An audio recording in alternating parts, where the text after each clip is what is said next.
Good evening, ladies, lords, lasses, and all those in between. It is I, your humble game master today, the Deathly Shad, bringing you some more Rains of Vitrium content. Lovely, lovely content that is amazing for all of us.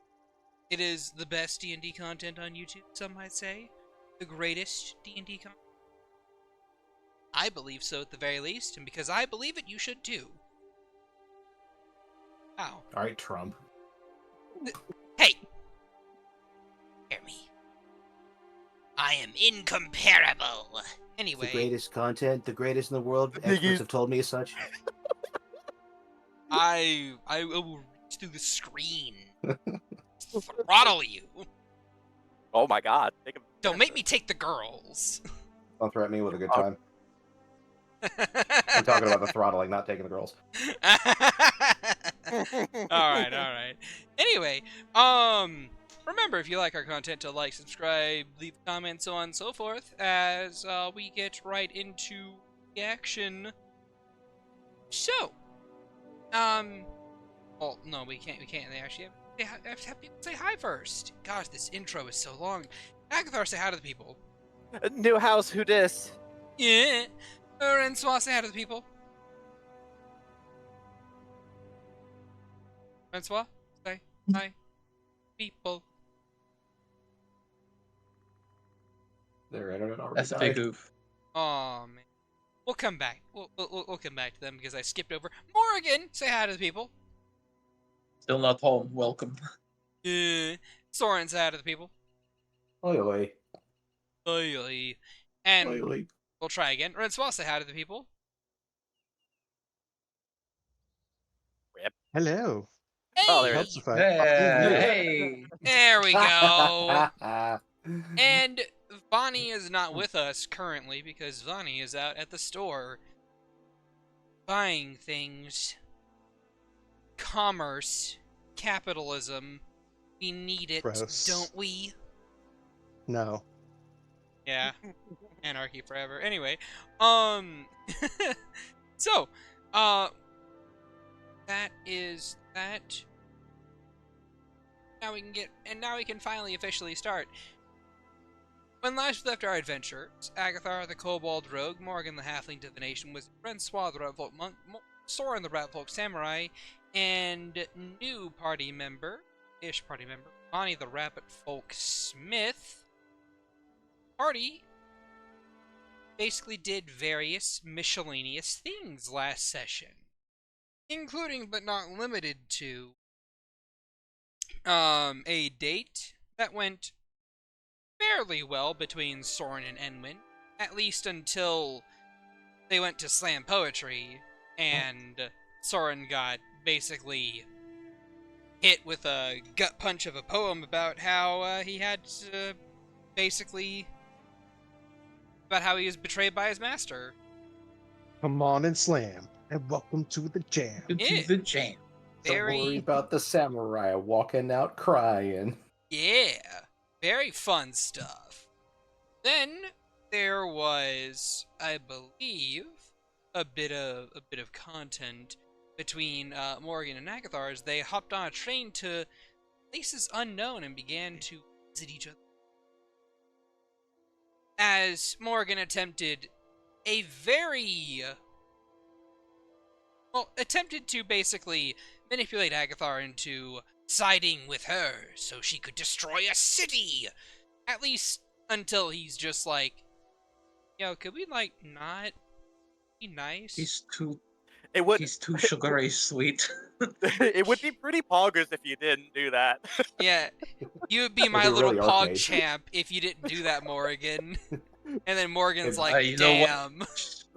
Like, No, that would be really... If you fucking said that to me, I'd be like, I'm kicking you off of this train and going I am. directly there to blow it up. I'm killing you first. I will make sure No that one you will are remember. in the town. I will make sure you'll watch as it happens. I am no one's pog champ! Anyway. Hey, Maury, that wouldn't be very Archmage. Oh. I hate you. Yes. I love that that's a slang term. I not only dislike this slang term, but I hate all archmages. Yeah, but that wouldn't be very Haven't met archmage of it. you, though. It wouldn't because I hate them, so I don't want to be one. Alright. At any rate, There are not and cash money of you. yes, and Rensois also made a body for Garmenthi that is nicer, fresher, better even, some might say. And it basically Bigger, faster, better, stronger. oh, Sorry. In need of new art. Yes. Oh, damn it! I do need new art, motherfucker. I'm so upset. You let this happen. It's okay. It's okay. All right. And then disposed of the old one. Don't worry about it. It was only mild Really? body horror. Surely it won't come back to bite us. No. Why would it? Why would it? Garmenthi is a trustworthy person. Look at that smile. Absolutely. Yeah, Look at that smile. She's Rensois' daughter. yeah.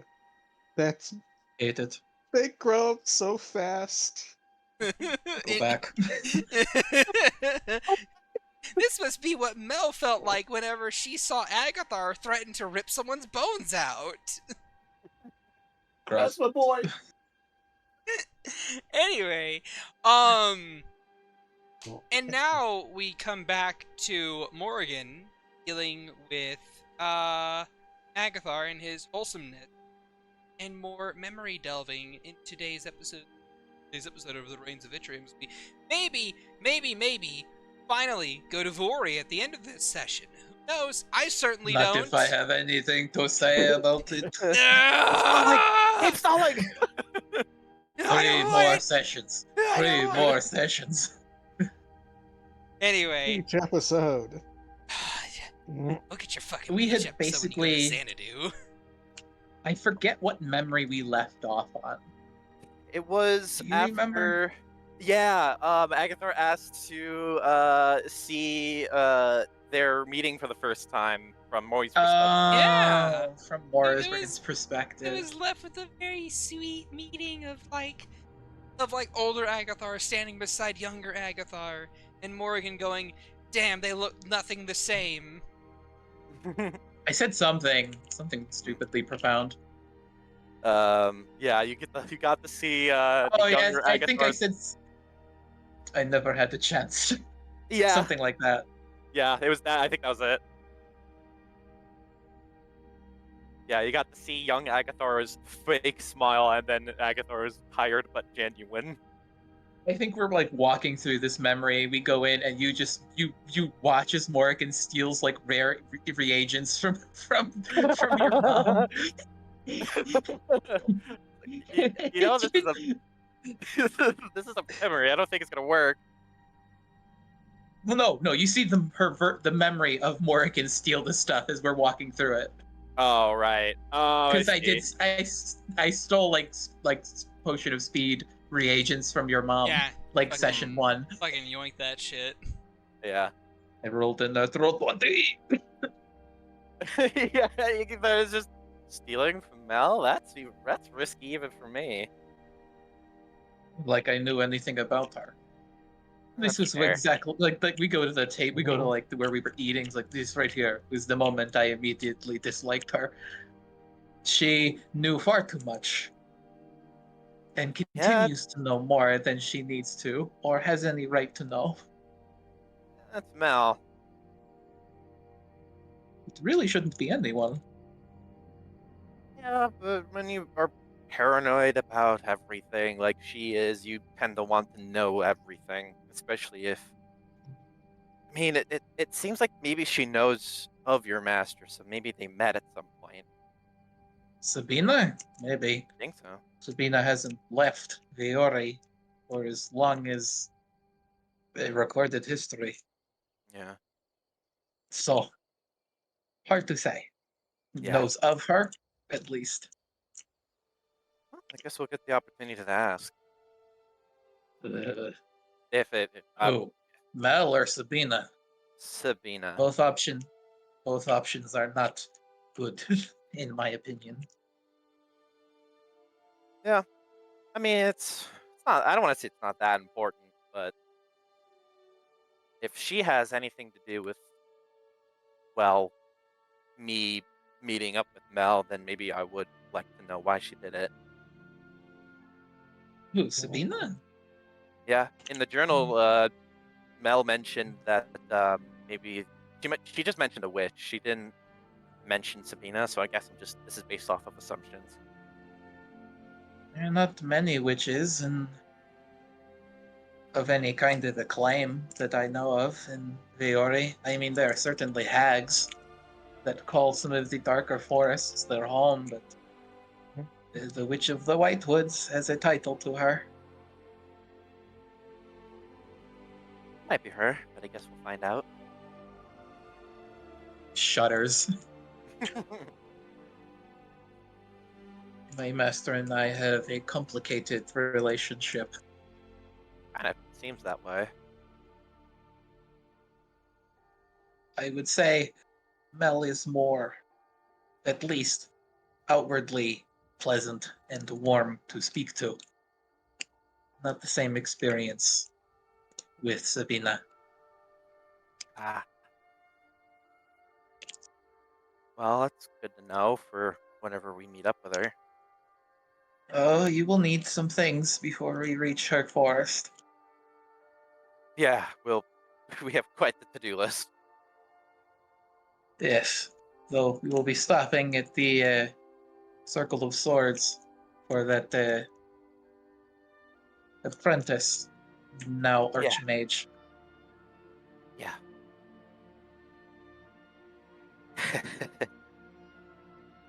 You know, just a thought. If we have to go into the bigger cities, just or even the smaller towns, I'll. Oh, I don't know the extent or reach of these paladins. If they might have even paladin guards. It's probably best if I stick to the shadows away from everybody, because I don't want to draw the attention of those paladins, because they'll probably be able to smell my arms, or at least sense them. And I don't want you guys being subject to a lot of random searches. You see her reach under her shirt and pull up a cord with a ring on it. You will need one of these. What is it? Well, you will need a sort of replica. This is my mother's ring. It essentially shrouds your nature.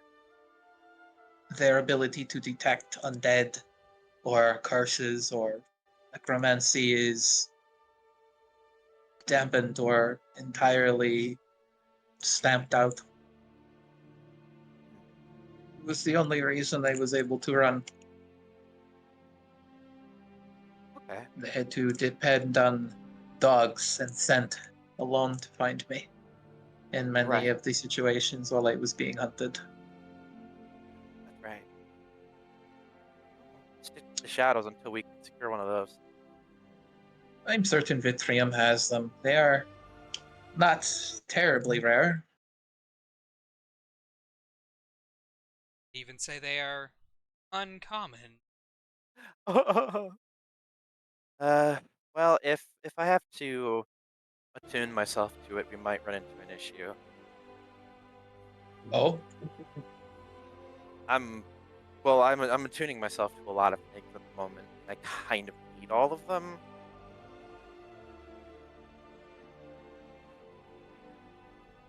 you need to be able to navigate these cities with us. As much as I don't wish you to go unarmed, being spotted immediately by their divination and spells is going to do you a disservice. You will be found quite easily. I'm able to be found, but can they catch me? Is the question. I, I mean, likely, maybe not. But do you really want to raise the alarm? No, no, not really. I'll Uh, I'll consider my minor, options. minor thing, Morgan. You would know that if he were found out, your whole group would be put under likely be. I I'm not saying that in so many words, but yeah, that's essentially like. Yeah, I that's think he Agathar's understands. Okay. Yeah, that's Agathar's worry about staying away from the group. So if he's found, it's just like him, and it's not the party by proxy. I would suggest you get the ring, or depending how long it takes for us to get to the town, spend time with me and myself, well, me and Smudge, while I am applying a certain spell that gives the same effect, but requires 30 applications over a month. Okay, I'll I'll give it some thought. She taps her nose. It will alter your aura indefinitely, though, until you dispel it and remove all of the work put into it. Well, what would the new aura be? Whatever you choose. I mean, you'd have to tell me, but when I apply it, it would display you as whatever you wish. Kobold, a kobold wizard, rogue. Very, Well, it would be. very minor. Both wizards. He could just Yeah, copy this book. he's mostly rogue at this point. I'm mostly rogue at this point. Yeah, but it's a second level spell. But yeah, You just let him copy it from your spellbook. No, mine. It would only take 4 Sure, hours. I'll give you. You could copy the spell from me and do it on your own time, or have me do it. It doesn't matter. We shouldn't be running into terribly much in the hinterlands, so long as Yeah. we play it loco. right. I'll That's think it. about it. 'Cause, yeah, There's still ground to cover. yeah. So I know I offered to show you some things. Are you wanting to do that, or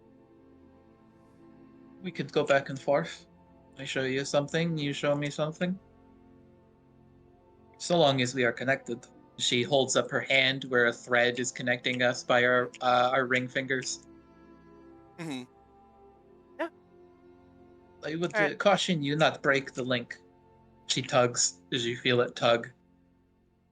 I don't know what will happen. Yeah, best not to find out right now.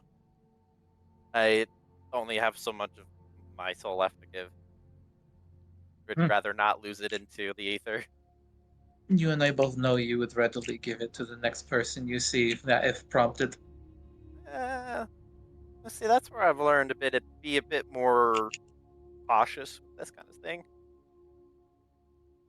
Raises an eyebrow. I'm giving. Well, I was more giving beforehand, and then, I would like to be bold. I don't want to look like a ghost, but obviously, if I can give my ability to touch and feel things, but when it comes to my soul, I have to be a bit more uh, hesitant. Well, at least you've got that going. Well, I've shown you quite a bit. Why don't you show me something next? Yeah. All right. Sure. Let me. He goes over to his body, and he thinks for a moment, and there's you can genuinely like look at his face as he's like thinking about something, and then kind of grimace a little bit when he kind of realizes he has nothing. I don't want to say cool to show her, but he's just kind of holds his hand out to his body, and he's just, oh, let's start with my home life. Let's see what the kind of shit I had to deal with. And he will rip open a portal to the memory of his choosing.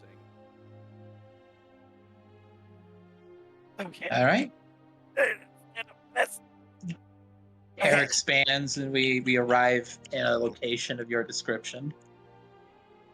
The moment we arrive at the location of choice, the dominant sound that fills your ears are screams. It is a wailful scream of agony fills the room, but it is muffled because it's happening in a different part of this house. You are standing what looks to be an empty room with a small bed, a small desk with you can definitely tell that it is like beginner training documents and alphabet. It looks like school homework. And the feeling that you get when you have this, when you're in this room and now you're kind of in this memory and you're feeling the feelings of Agarius at the time, is fear and confusion. The human has been screaming for hours at this point. He's afraid of something. The sound terrifies him, but as you kind of look around the room, you don't really see where he's at. And Agathar kind of winces a little bit as he is starting to relive this memory. You can tell it's kind of one of the first memories that he actually remembers. And he kind of looks at the bed and then kind of at you, kind of signifying like, I'm there. She kind of does like a turnaround, look in, taking in the space. Definitely a different home Yeah. of sorts. You've Yeah. mentioned your folks were into dark arts, as I. More of the dark necromancy. And I think he has tangible control over his memory, right? Yeah, you can kind of like rewind, pause, and And move forward. okay. He wants to. Can I kind of make something transparent? Is that something that he has control over? No. If you remember it, Basically, the way it works is, imagine you have a remote control, and the memory itself Gotcha. is kind of like, it's like a VR headset, but you're inside the memory. So whatever Gotcha. whatever you can see is what's visible to you, but everything else is Oh, gray okay. and fuzzy. Like for example, you know how in some games like Project Zomboid, how you can kind of like look around you and you'll see zombies whenever they enter your field of vision, but whenever they aren't, you can see just like the trees and stuff where they once were. Okay. That's what it's POV. like. Okay. So you get tunnel vision of the things that in your memory you were looking at. Everything else is kind of fade. Blurry. Yes, like Gotcha. you Okay. you have the vague outline of your house, of where the walls are, where the tables are, all the other jazz, but you don't see anything unless your character's looking. Gotcha. I would argue that our object permanence also comes into this as well. That's what I'm talking about. Is you have Yeah. object Yeah. permanency, but you know. Okay. So the entire, almost the entire room is foggy except for everything that is kind of in the front of the bed, and then it gets blurry at a certain point up, but kind of the lower half of the door is really visible, and then everything else is kind of just blurry. So you can probably tell that he's hiding under his bed. How old are you on this one? 2, 3, I think. Oh, starting young, yes. well, kobolds age fast. I'm 8, remember? So this was Fair. I think, if I had to give a human year, this is probably when I would be 2 to 3. 9 or 10. Yeah. The So about 5 and 6. 6 Well, and 9. yeah. This was when I was about 7 in human years. Mm. I see. They Oh, they did not shy from doing their work, and when I was around, hell, a few years later, I was part of it. And then the screaming stops, just kind of abruptly ends, and then there is the silence of the room, and you can kind of hear the kind of the scared shudder of his breath as he is just confused. This young boy is confused, and what seems to be a couple of minutes pass as you can kind of hear the pitter patter of feet on the other side of the door, and it opens to reveal what you can clearly see from this kind of point of view is a blue kobold. This one is, I have to remember which one is which. I don't remember the names. I thought I wrote them down and I didn't. But the blue kobold is female with she's not a jungle kobold. She's like a normal blue kobold. With what you can see are like a darker. Ooh. Shad, let me ask you something real quick. What's up? Let me DM you something. Alright.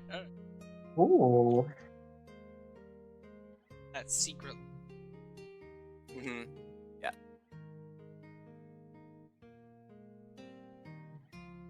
Skyrim. No, this is perfect. Finally awake.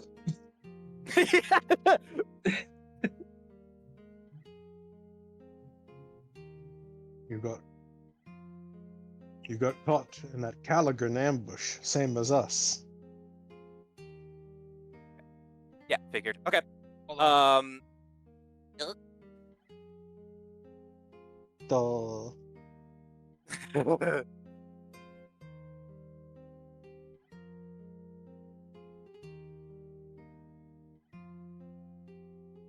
Wait, you know what? Hold on.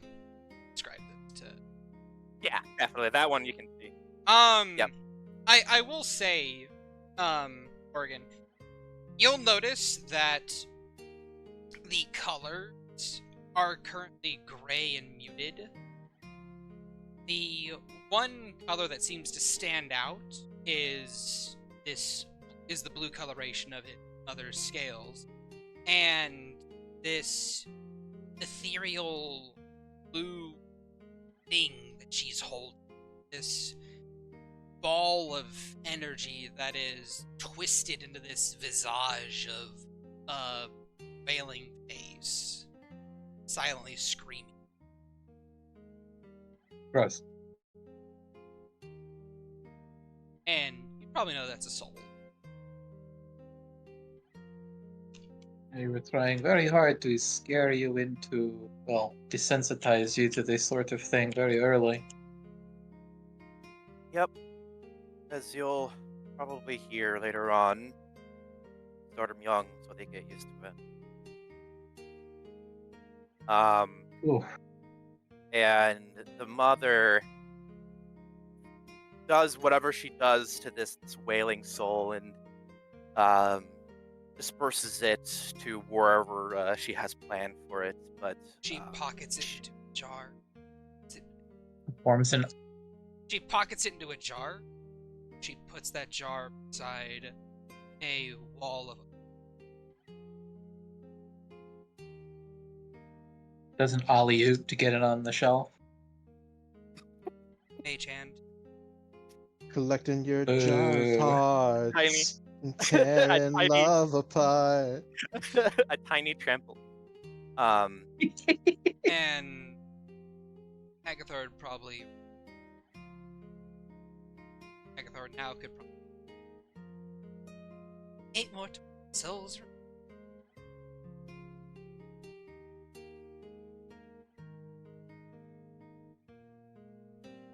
And then the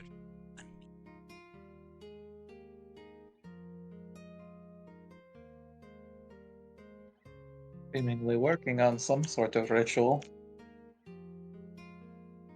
I never really understood what they ever worked on, but I figured out later it was for demon dealing and demonic rituals. They made plenty of bargains. Hmm. That's why I'm so paranoid about them remaining. Maybe the paladins met with them, but can't risk them still walking this planet. They murdered so many innocent people. Looks them over as she gets closer to the apparition. How good is your memory? Pretty good, I would like to think. But it's not perfect. We can check when we are no longer here. Right. you then both. Agarius! Eerie, son. Why are you hiding under? Come. Out. See. See the beauty. And you can kind of hear the little whimpering of a young child from the from under the bed. Is it over? Loud noise gone.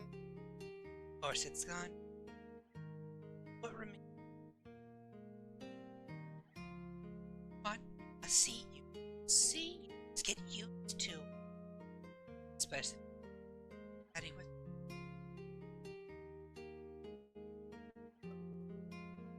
Oh, okay.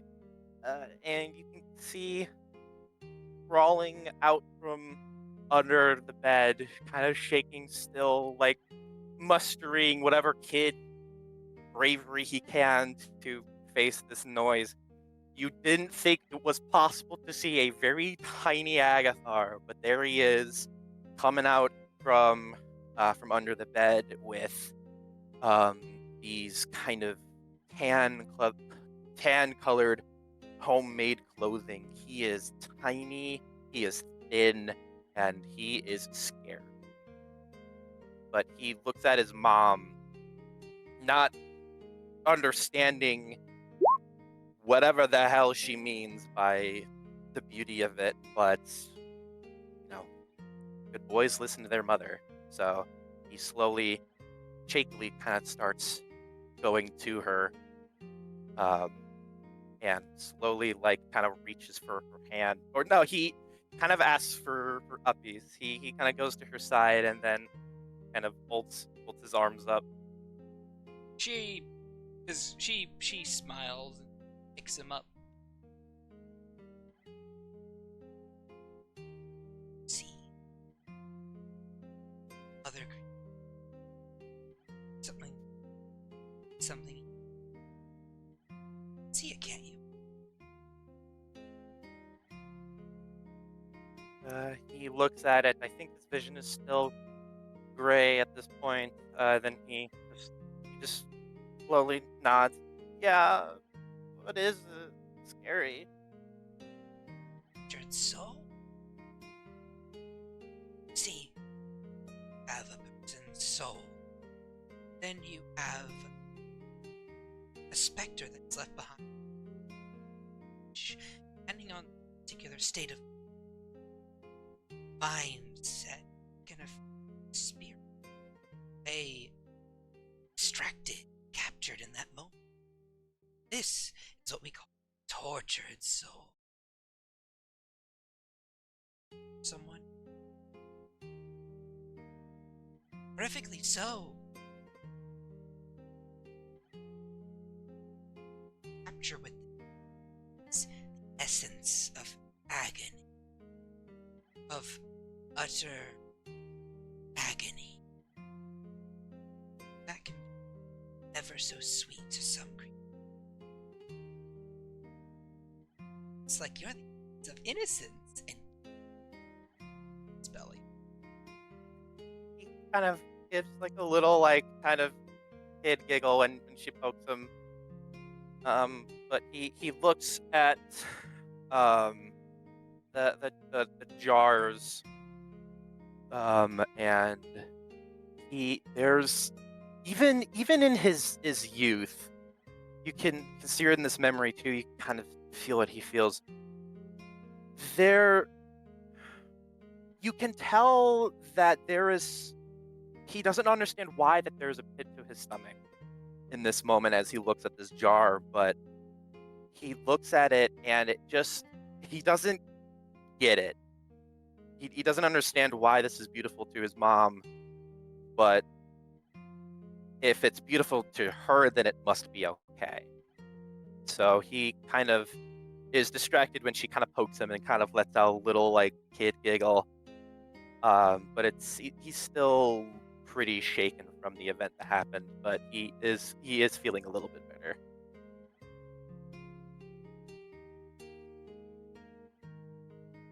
There you go. Now, let's go. And then she'll begin to take you downstairs.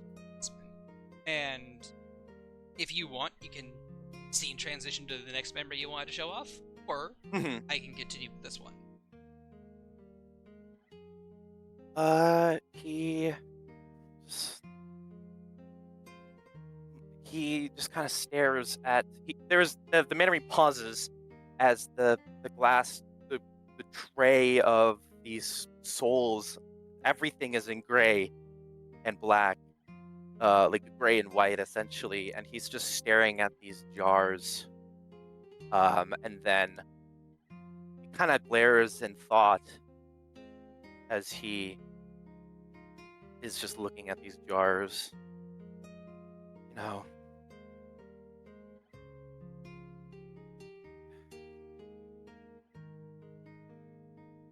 I guess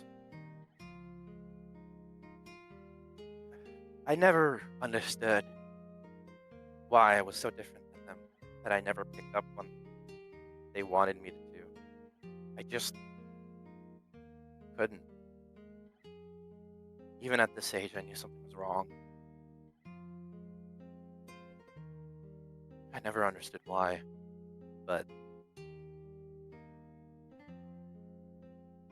maybe Nature of a soul or the makeup of one's mind is just fundamentally different from another.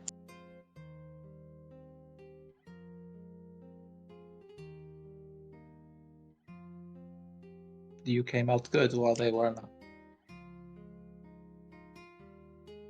Yeah.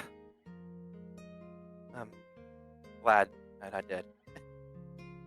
Because they really did try to make me a monster. I am glad to see that that was not the case. So you have no business being this small and cute. It hurts. It took Yeah. everything, I swear to God, to run and try and scoop up tiny you. Could you imagine the kind of mischief we would have come up to if you were raising me things were instead? If I was raising you, I don't know. why would I? I mean, if we grew up together, perhaps different, sure. But I don't know why I am suddenly your mom in this hypothetical. I don't know. I just you know, I can't help but wish So- things were different. But There's like a moment of like pause as she kind of like looks back at you. Do you see me as a maternal figure? kind of. I mean, you're always taking care of us. You're always feeding us. You're scolding us when we need to be scolded, but you're also an infinite wisdom pool of, well, wisdom, knowledge. So, in a way,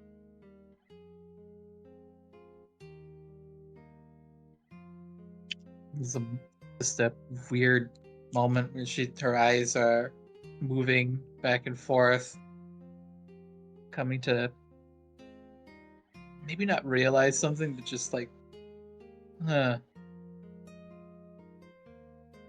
Well, I am unsure to take that. well, this one keeps going. Is there something that you want to show, or do you want to keep this one going? Is there something more here to see? Not. I mean, there's always more to see, but wasn't my initial objective to see. There's plenty more to show. If you wish to show me another, it's fine. I can wait my turn.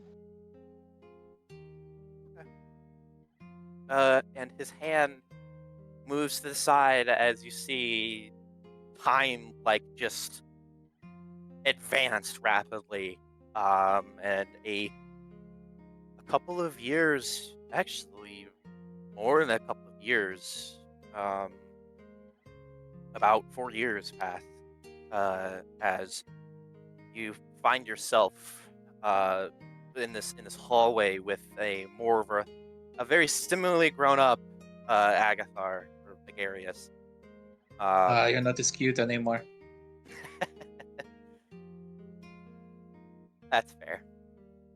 Kind of has a You- faithful smile. You lost the baby cheeks. I did, and gained some gained some muscle. Eyes are no longer as Just reaches over with like her one arm because the other one's just like Mhm. entirely missing to squeeze your biceps. It's like, nah. Give it a 5 out of 10. Hurtful but fair. I gave it a 13 out of 20.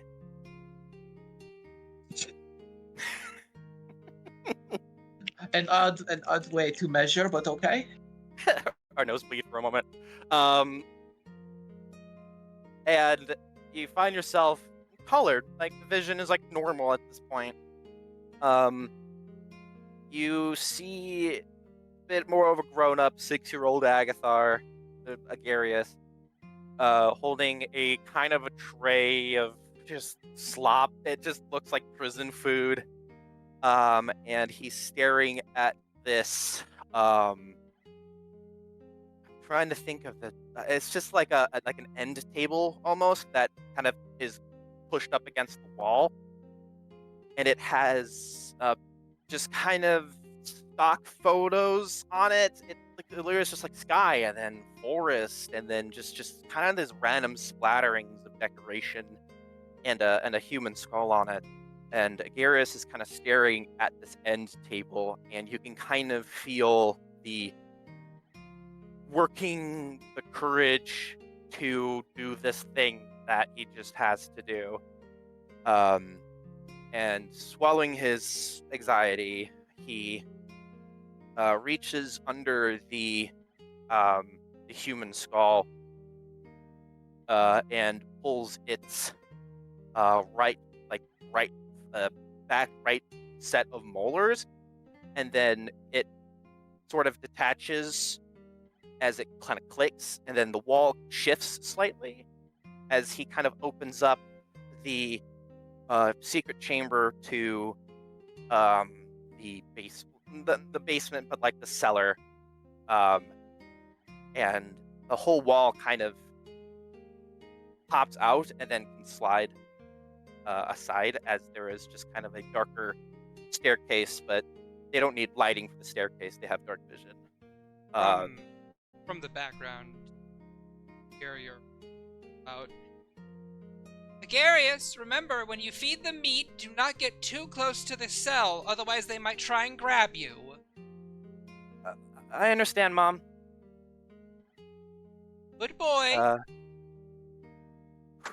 And he steps down the staircase and enters this cool cellar. It has splatterings of crates of supplies, shit that you can use if you're like besieged for a month. And then there are on hanging lines are leathers. They're too small to be deer, and they're a bit too miscolored to be deer tannings. And other than some like workbench for skinning and tending to other hunting like habits, I can't think of the term.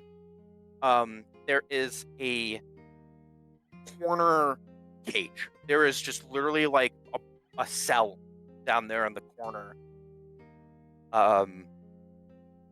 And as he goes down the stairs slowly, his mother reminds him, because there have been a couple of close calls with previous capturees where some almost managed to stab them with a disposable utensil. So now there are no utensils on this prison-like tray. And as he goes down there, sitting on this dirty cot and a waste bucket in the corner, looks to be about a 16 or 17-year-old boy, human male with short brown hair, and from your perspective, what you can see are kind of like it's like a dark yellow. It's a very strange natural color, natural quotations. And he remains calm.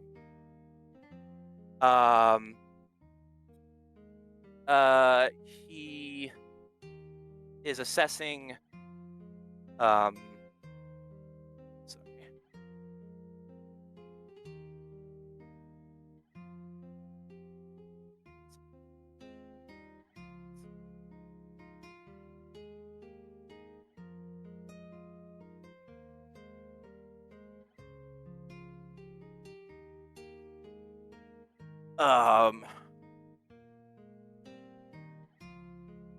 He is just calm. You can kind of tell from Garrus's kind of pit, where it's the anxiety of anticipating movement, anticipating action. Because when Garrus looks at this human boy, he doesn't see a person.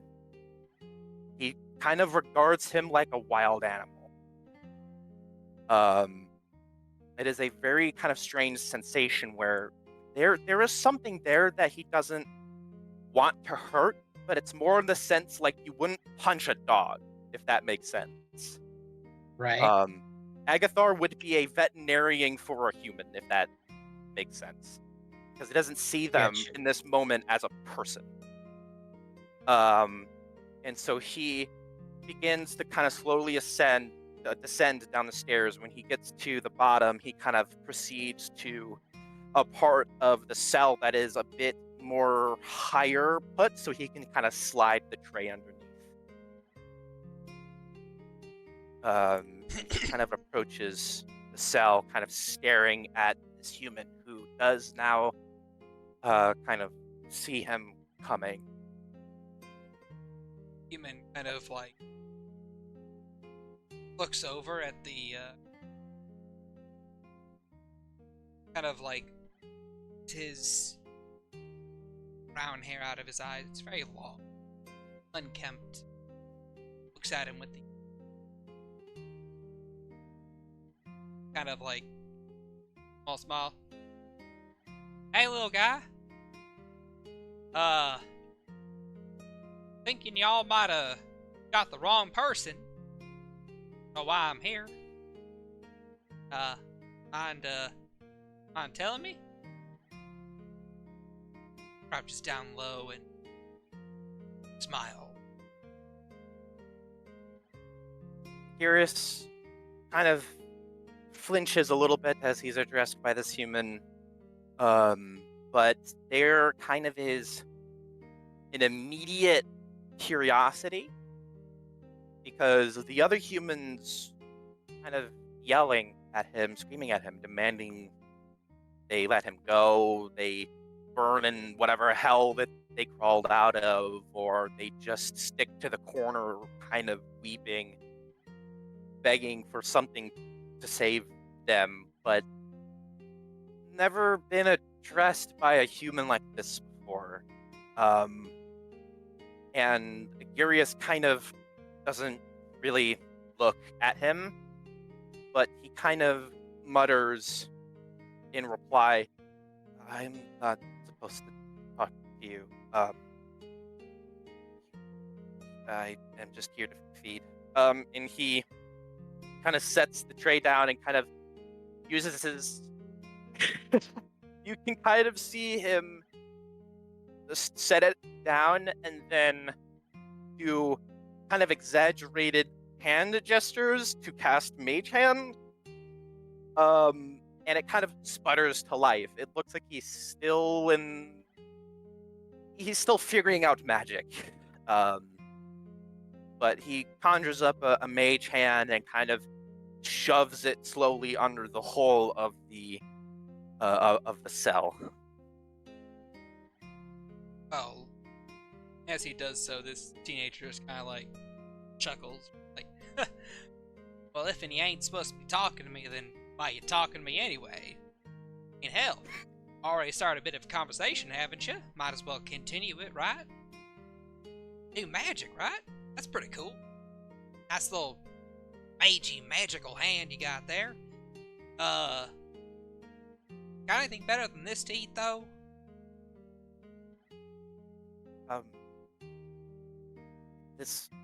Well, I thought, no, not for humans, no. Oh. This is what I've been told to give you. Well, as my ma always used to say, some food's better than no food. He then just takes a seat, grabs his tray, and looks at it, and he just kind of like puts his fingers in it and lifts it up, and it just kind of like slops through his fingers. It's more water than actual substance. No utensils, huh? He just shakes his head no. Oh well. Supposing I can probably use the word kind of like angles the tray, slowly like drip feeds mush from the corner of the tray into his mouth. And like he takes a gulp and he's just like, yep, yeah, that's a right proper meal there. Yep, all the proteins boy needs. Yep.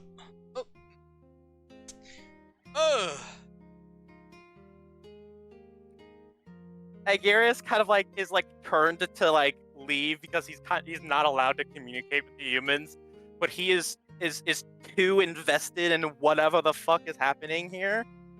He like is looking at this human with curiosity. It's just like, why isn't this one like a cornered animal? Why isn't he yelling desperate to break out? Why not? Why? And Mom, this one's broken. he looks over at the staircase, kind of seeing if one of his parents will start making their way down, kind of like making an internal timer in his head. And he kind of looks back at this human, and he says, "You, you, you know magic? Is that how you know?" Sorry, what did he say?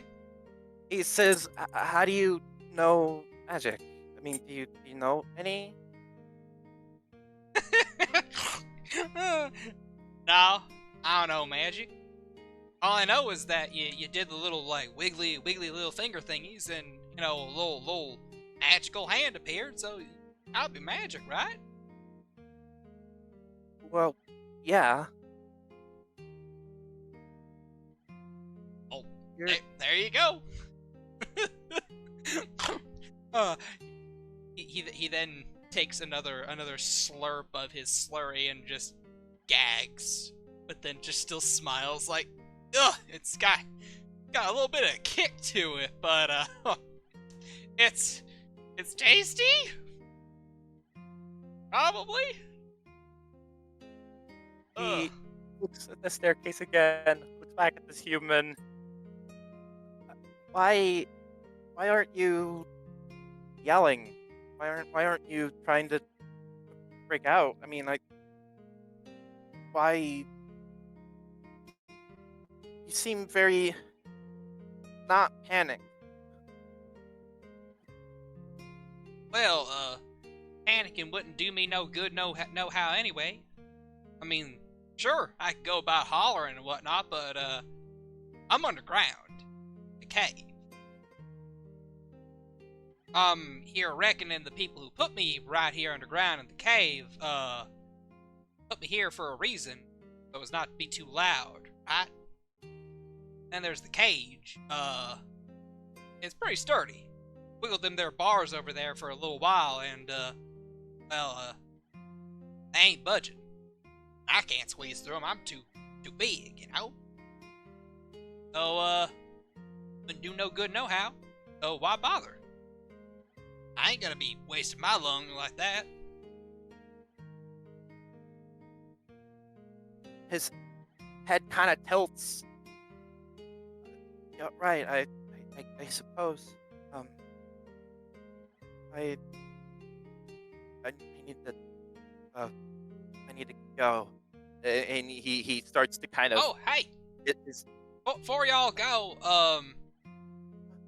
first of all, what's your name, little man? And you maybe convince your people to let me go free? 'Cause I ain't worth nothing. Just a poor little farmer boy. I can't tell you. But you have a purpose like the rest. He kind of hesitates because you can definitely tell that's something that he's kind of rehearsed because he's had to answer that question a while. And he kind of turns and hurries off upstairs, but his entire expectations of that interaction are shattered, and there is nothing left but curiosity as he kind of goes all the way up the stairs. The last And then, word. Last words he there's is, "Oh, all right. Hoping it's a good one." As he goes up to the top of the stairs, he kind of looks back down and thinks for a moment about his own kind of experimentation, where he wants to get to know.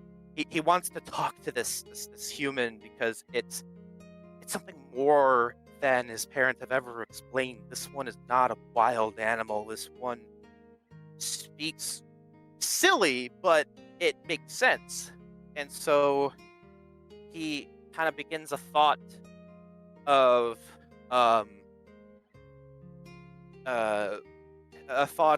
planning around his parents' sleep schedules.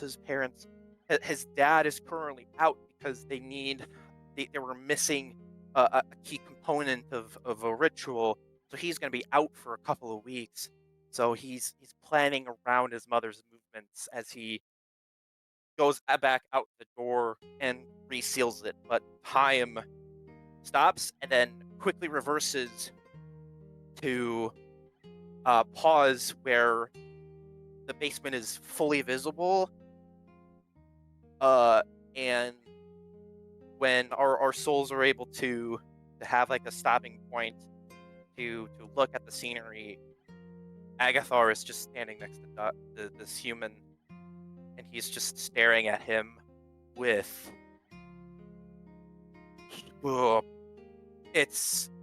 He is happy to see him, but it hurts as Agathar just kind of stares at this farm boy.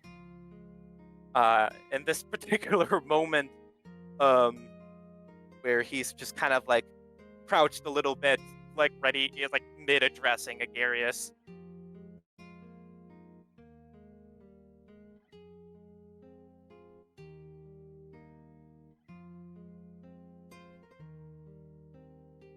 That is him, isn't it? Yes? Yeah. Yeah, that's him. Douglas MacArthur. And she steps up beside you, rests her hand on your shoulder. He seems like a good lad. He was.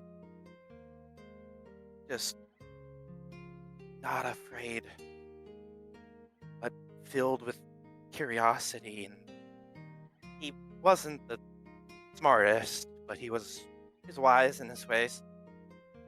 I wasn't going to bring it up. I was going to mention you have a very clear type.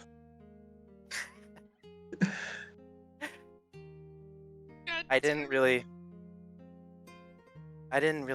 realize I loved him like that until recently, honestly. It's alright. But my parents nabbed him when he was on his way to Vitrium. He wanted to be a ranger. To help nature. That's just what he was. He was just a helper. He would do things for free, even when people begged him to accept payment. Granted, he would, because he's not exactly dumb. He needs money to live, but when he could afford not to take payment, then at least that's what he told me.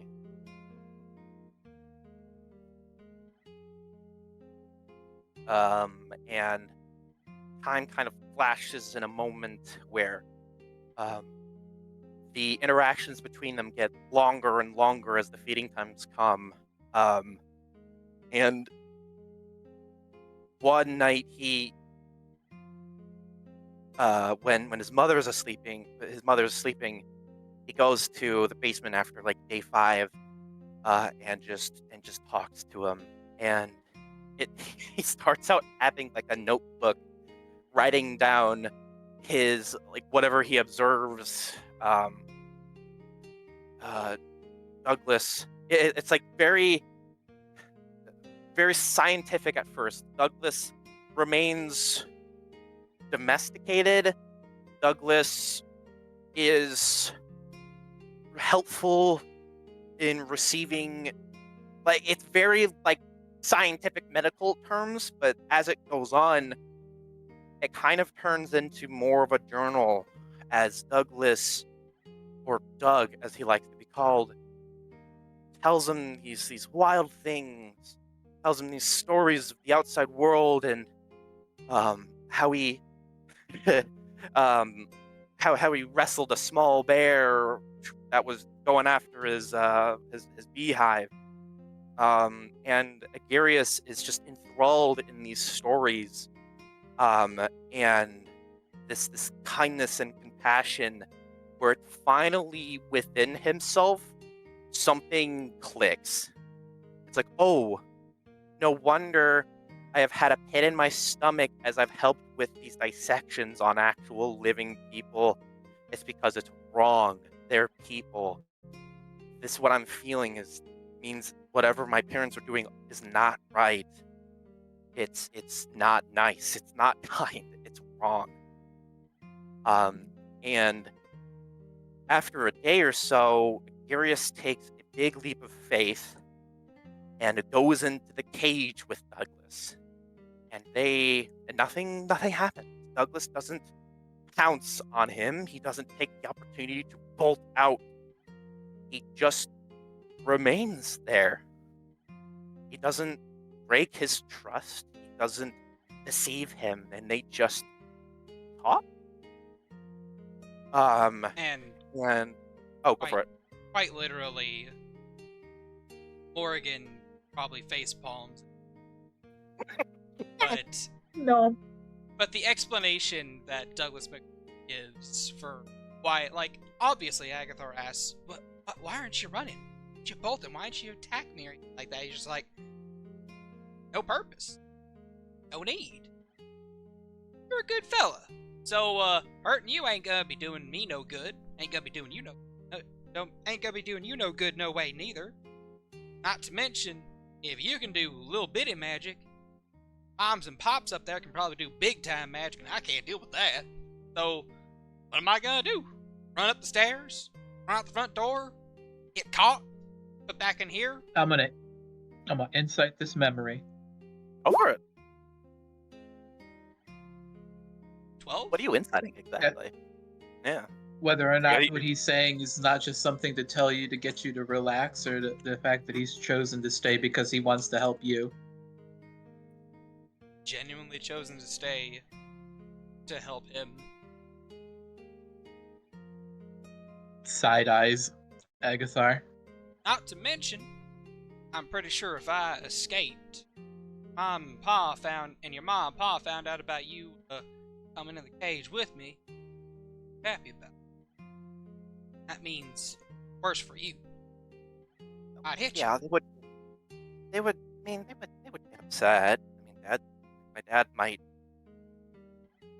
get the paddle out, but I mean, it's nothing. He almost, you could tell he finally catches himself about to say something and then chooses to not say it as he kind of looks away. As he is just kind of rubbing his hands, like this is like he's scared because this is happening. This is a big leap of faith for himself. And he almost lets something slip. And he just looks back at Doug. You don't have to worry about me. I'll be fine. He'll down a knee and put a hand on your shoulder. That signature smile of it. Hey, Oh no, the smolder. ain't no thing. When Douglas touches him, he flinches. But it's kind of, for really the first time, this is the first time he's been kind of touched by someone that isn't his parents. He's been grabbed and swung at by other humans, but this is the first really true interaction that he's had with somebody that isn't his parents. And then Agarius is starts to kind of smile, as really the first time you kind of see him not sad, not kind of shaking a little bit, but this genuine smile. He just kind of nods a little bit. Right. Thanks, Doug. Hey, anytime, Garius. Hey, yo, check this out. Come over and see what I found. Kind of leads him over to a cell. Points to like a small patch of dirt. Yeah. He goes over. And he says, "We can play games on that." Really? Yeah, watch this. Draws 2 lines parallel to one another, and then 2 lines that are perpendicular to the first 2 lines. Says, "We can play tic-tac-toe." Is that a Is that a ritual? Nah, ain't no ritual. It's a game. Simple. I put an X in a square, you put a circle in a square. First person who can cross a line through 3 X's or 3 O's in a row is the one who wins. Huh. I've never played this. Tic-toe? Tic-tac-toe. Oh. Tic-tac-toe. Okay. Yeah. He slowly reaches to the middle and then puts a circle. And he'll put his X in the top right hand. And Agarius discovers games really for the first time as he spends a couple of extra days playing tic-tac-toe with Douglas. And it pauses at that. And he just Agathar just has a smile as he's watching, and then the smile kind of fades as he realizes that the next bit of memory, the next day, is something not good. And I think Morgan like rests her hand on your shoulder. You don't have to relive it. I know what happens. I know, but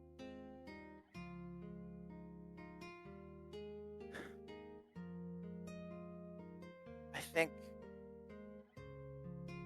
I need to show it. It would help. That's what you wish. Admittedly, I've been thinking this secum separa, this trigger word that I learned from Garmonti.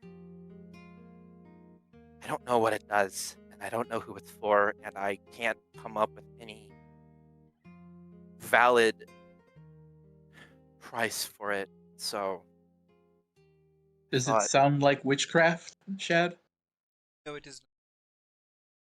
It sounds like No word of power I am aware of. well, Bethany said it to me in when we last interacted, when her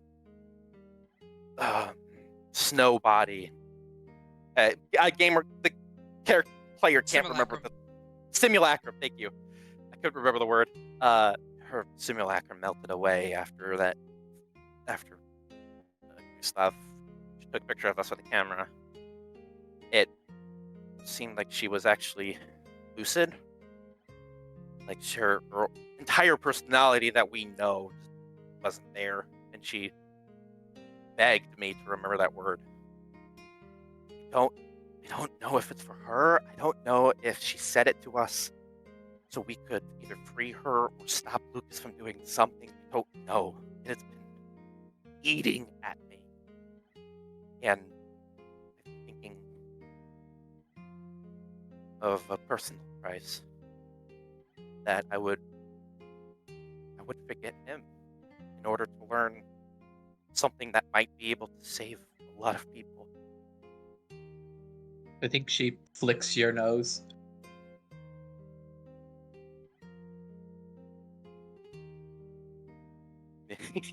Winces a little bit, but he definitely does not seem happy about even suggesting that idea. I'd hope that might bring you to your senses. There are other ways to go about these things. I know, we can get one up on Lucas. If it can get us Vaelyn back faster. We have ways of doing this without losing more. I have contacts and people in Dveori who could be of some use if plumbed correctly. It's worth a try, because I really don't want to forget him. I'd sooner give something else up. Not like it's doing me any good. Yeah, maybe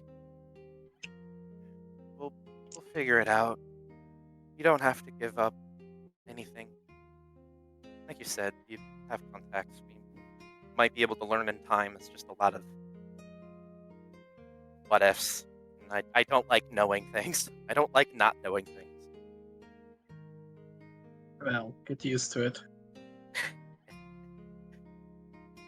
It's something that This Master is Mel has the rubbed off on me. yes. Well, that's an unfortunate thing of her teaching. Paranoia is only good in small doses. Too much, and well, look where you are. I wouldn't even be a quarter of what good I'm at without her, though.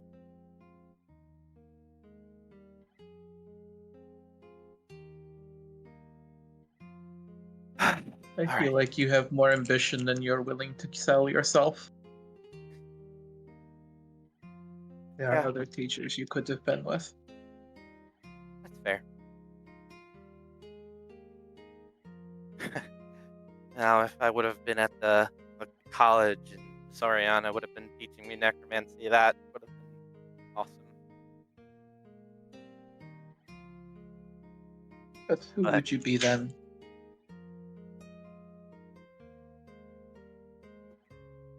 I would be a Garius, not Agathar. But And I have grown Oh. quite attached to Agathar, so it pinch your cheek. well, he's kind of smiles a little bit, yeah. And Garius isn't getting married and about to have kids.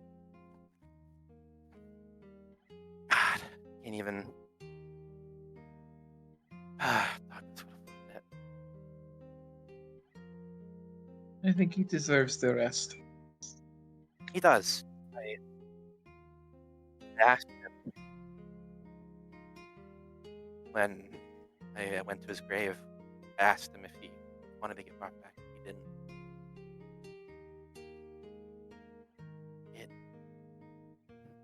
Obviously, it hurt a lot, but it was one of those where it's. What if, like, what if he says yes? What if he says no? But him and Rensois were similar in the fact that nature has its course, so let it run its course. But God, he was such an amalgamation of just different things. Most people are.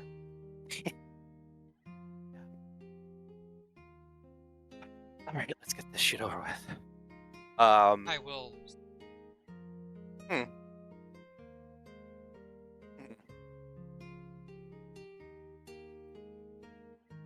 Late Okay. that night, when Agathar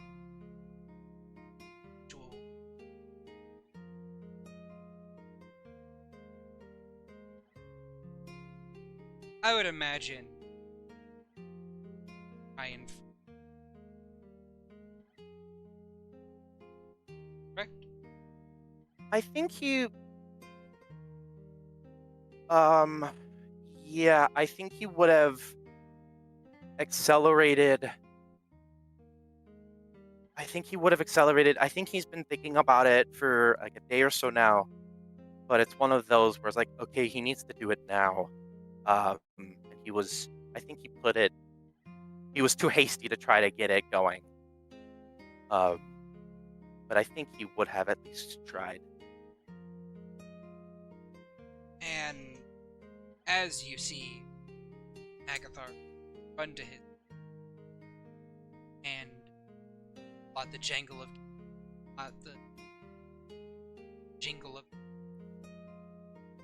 Doug turns cell open. Push him out. Smiles at him. Harry. No, that ain't gonna work.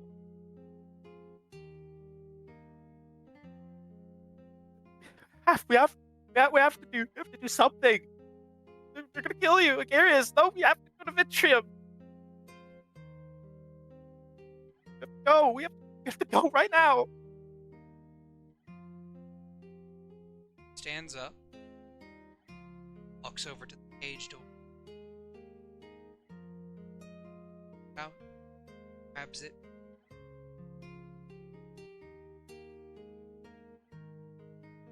I know I done known for about a couple weeks now I was dead. Just a matter of when. It doesn't have to be. It doesn't have to be now. It doesn't have to be now. Come on, we have to go. Please. Buddy. Down low. Put your hand. Pat you on the. Tell me your plan, buddy.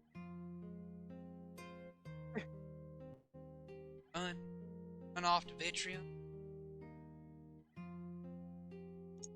Mom and Pa are mighty powerful spellcasters, right? Yeah, but we'll be safe at the Rangers. We'll both become Rangers, and then we'll train, and we'll learn, and then we could beat them. We could make lots of friends, and Areas. I think you know deep down in, they'd just find us.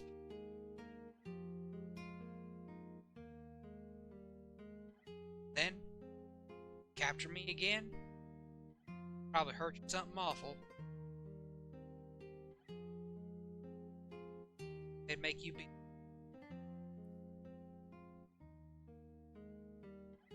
Try and harden you up. Instead of soft and kind like you are. And, well, seeing it right now. See, I'm a.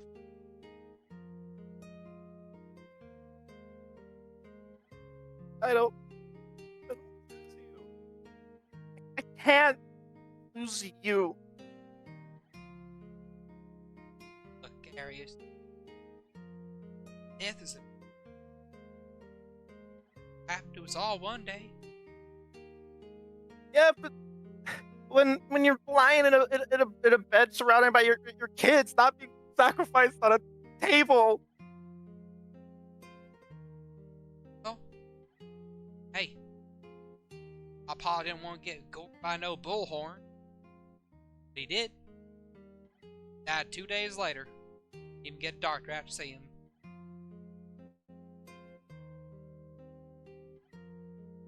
Nothing much to be said about it. He should have also died in a warm bed surrounded by his kids with me right there beside him. Ranger badge on my shoulder. Giving him a little pat on it. Telling him what.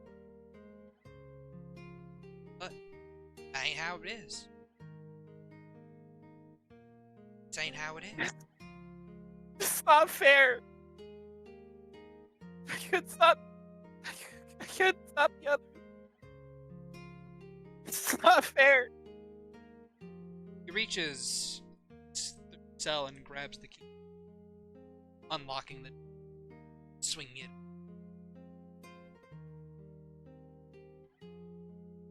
Pulling you into the.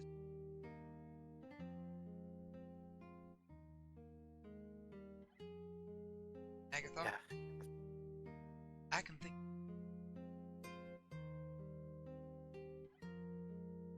Gave me.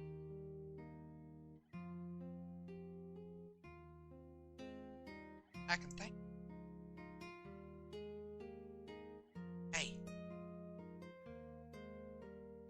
If in me don't want no more. I call that a win.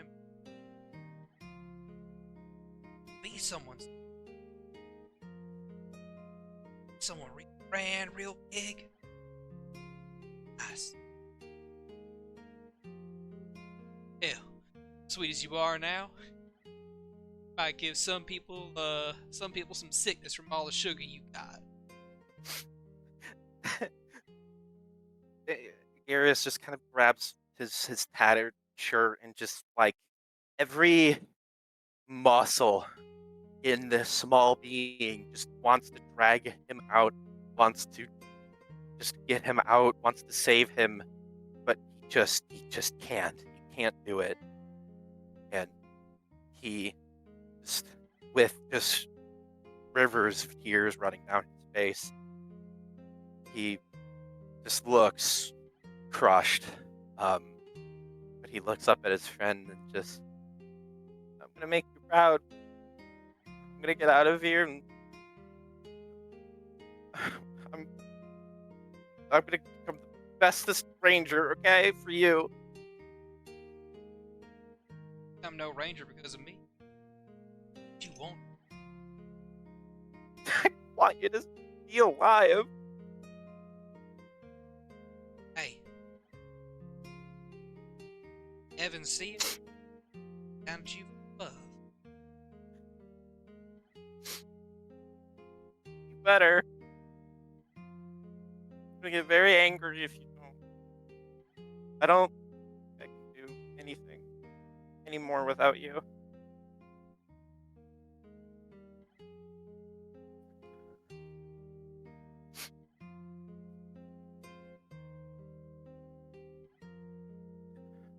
Garius just hugs him again and just like never wants to let go. And he still wants to drag him out, but it's not what Douglas wants. So it takes a while for him to finally either Douglas sets him on his way or he spends an extra hour just holding him before letting go. And just wipes his face and just looks at his friend. Okay. No. Seeing as how you're down here already. Play us a game of tic-tac. Okay. Have to get at least one more win in. Oh yeah, ain't going that easy. Because I'm on death row doesn't mean I'm gonna give you any time. He goes to their little dirt corner and then just kind of plops his tail just flat on the ground as they just play that game for a while.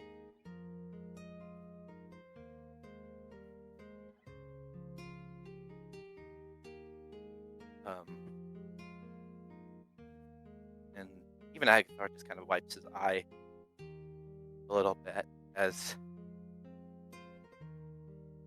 he just kind of mutters, "So goddamn stubborn."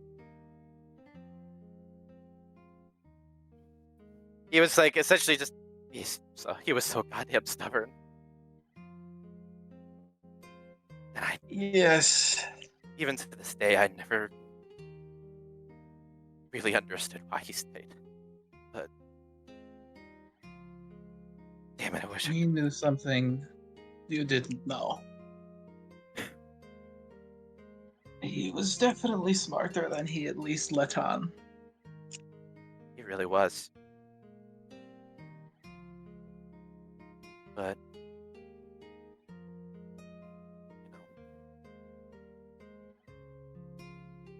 I still hope I make him proud.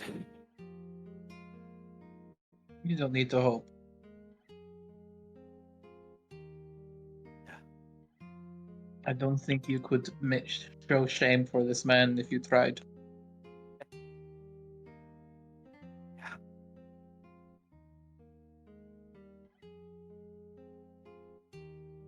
See why I practically worship this man. Everything I do for him. Every action, of course, I think, what would Douglas do? I knew Douglas would have maybe not have appreciated me bringing Zulaman back, but I don't think he would stay upset. I think, especially after seeing what we did. but I agree. Yes.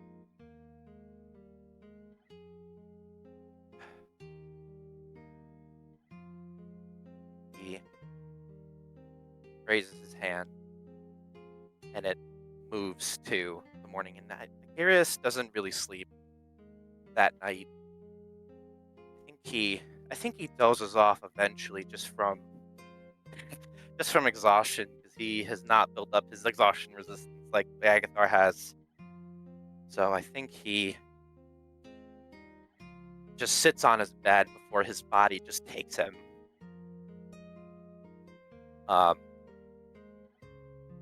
And he isn't awoken naturally.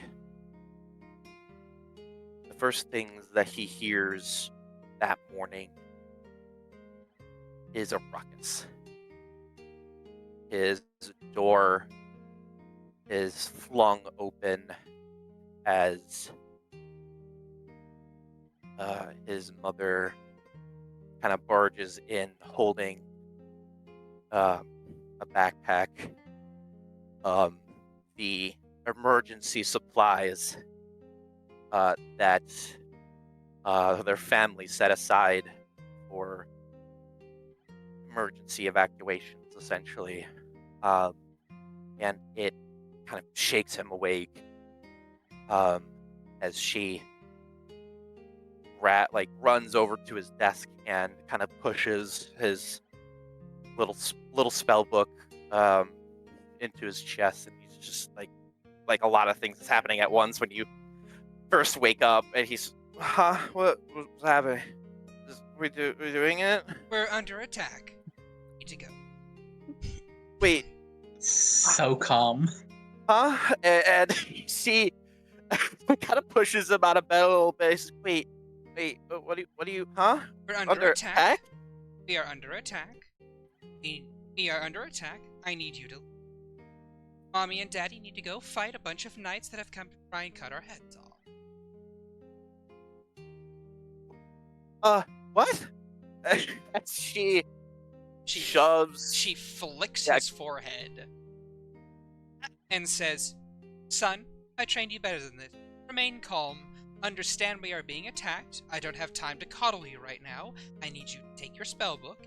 I need you to go to this teleportation circle just outside the house, about 25 feet back and to the left. I need you to enter that circle with, and she pulls out a small red gemstone. Puts that in your hand. With this gemstone specifically.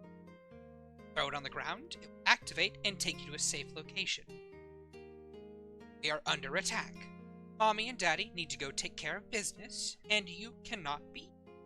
I don't want you to be. I love you. Okay. See each other in one way. She Right. kind of grips him, holds his gaze for a little. Small kid. She to the door, plucks a staff she laid in the corner, twirls it, and says, Honey Bear, would you be so kind as to release the flesh golems? As she walks out of the room, and you hear a very gruff voice. Already did so, honey. You want me to get the Wraith and the Banshee as well? Keep those just in case. We'll release them later if we need to.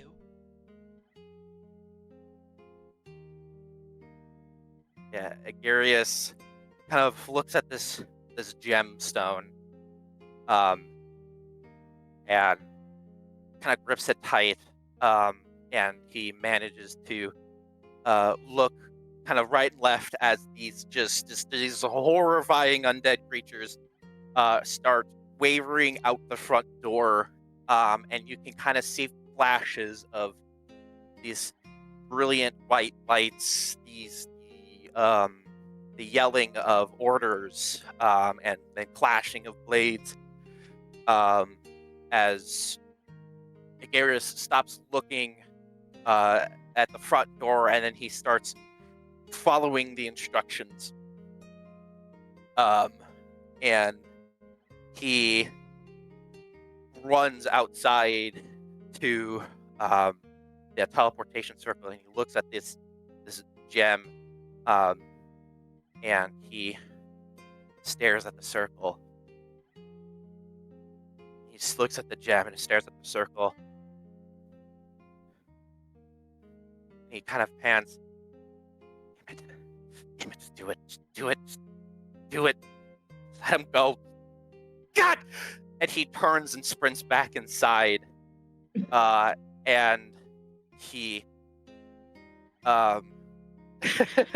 he quickly goes to the secret entrance, and then just like almost like yanks the thing where the teeth fall out. He yanks it so hard that like the teeth fall out of it, and then he just kind of flings it up, and then runs outside, like runs down the to the basement, to where Douglas is being kept, and then like instantly like expertly waves his hand, and then the mage hand is summoned near the key rack, grabs the keys, it flings it to him, and then with like the catch and then a quick unlock, he looks at Douglas, who just kind of is sitting up, and he's just like, and then before Douglas could speak, Agiris just says, "I am not leaving without you. We're under attack. I don't know, something is happening. We are leaving. Please come with me." Oh, under attack? Well, shit fire, why don't you say so sooner? Now's the perfect time to leave. and he immediately just like scampers out. What about that whole thing from last night? Well, that was last night. Last night we didn't have no escape sequence now. Now we can just say the attackers came in and saved me while you were running away valiantly. Okay. It just quickly like looks at like one of the tables, sees like a familiar curvy dagger, and then he just grabs it as kind of like a just in case, and sprints up the stairs. And as they sprint up the stairs, these knights have pushed the offense and have pushed the undead creations backwards. As Darius looks to his left to see that front entrance, and then begins to guide Douglas to the rear entrance. And then as he pushes open the door, and then kind of turns, you see his stomach drops fully down to his pit as a lighter armored individual, not like the shining knights in armor, but something that is absolutely fucking terrifying to Agarius, steps around the house, he got caught in the middle of a flanking maneuver, and then Agarius, and then this individual lock eyes, and then Agarius immediately is just like immediately frightened, and he kind of starts backing up as this scoutish individual draws a sword and kind of points it at the two of them, and Agarius just kind of doesn't really know what to do. At this moment in time, Douglas says, toodaloo, little man, or toodaloo, bigger guy, and just scoops up Agarius and just sprints with him forward. Where are we going, Agarius? How are we getting out? We're right past them, there's a circle! Oh, okay, there it is! What are we doing now? And as the scout guy starts sprinting towards the group, towards the both of them, he takes the little red gem and then throws it at the circle. The circle flashes to life as the scout just leaps towards the two of them, as the teleportation circle lights up and activates, and then we are just taken out of the out of this space, and we feel ourselves entangle and pull away as we are transported to a a location unknown to unto Agarius, but the scout tackles the two of them mid jump, and they both kind of tumble to the ground. And the scout rolls off of Douglas and Agarius, and Agarius kind of like stands up and kind of like waves his hand at him and says, wait, I don't want to hurt, we don't want to hurt, we don't want to fight. And not skipping a beat, the scout just backhands Agarius with the hilt of his sword. The little kobold gets sent flying a few feet and lands with a heavy thud. And the you'll then hear kind of like a literal battle cry of anger as Doug shows actual aggressive emotions for the first time. You leave my friend alone! And you see him come out and just give a haymaker to this scout's head. Just cocking it backwards and knocking him back a few feet, putting him on his ass. As he then turns and rushes over to Agarius and says, alright, little buddy, let's go on, get up. And he reaches down to try and pick you up. His shirt pops out of him, and an arrow is.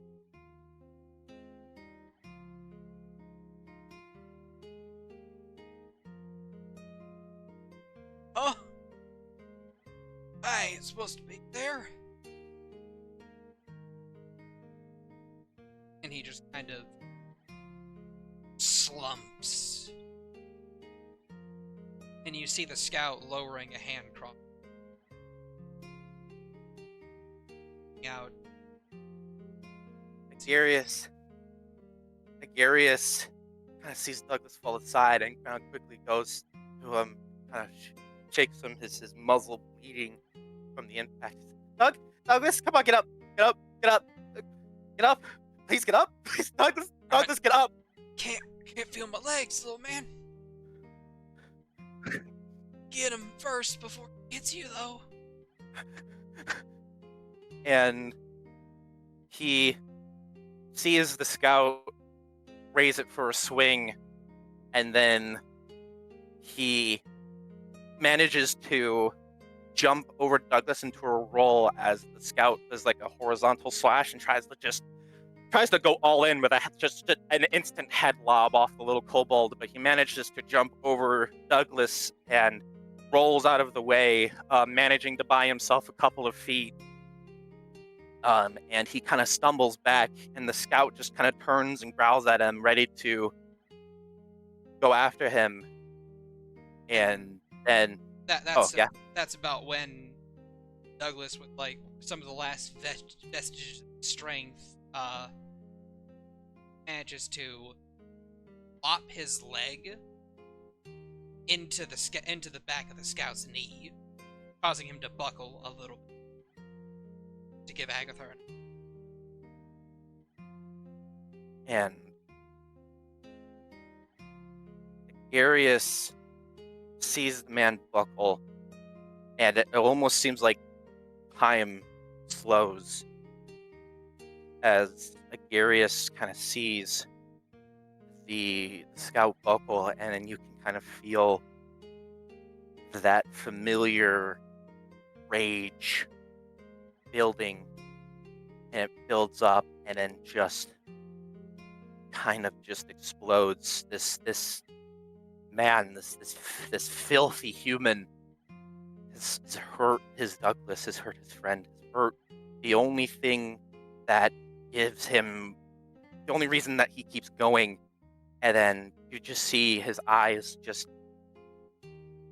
go into like little needles almost, as he just lets out a roar of just fury, and he just sprints open, and then he just throws his body at him, holding this wavy dagger, and then just throws himself at the scout, and then plunges this dagger into the scout's chest with the opening that Douglas has given him, and it's enough to just topple the scout over the Douglas, and they kind of roll for a little bit as it's that the scout isn't dead yet. He roars in pain, but Agarius is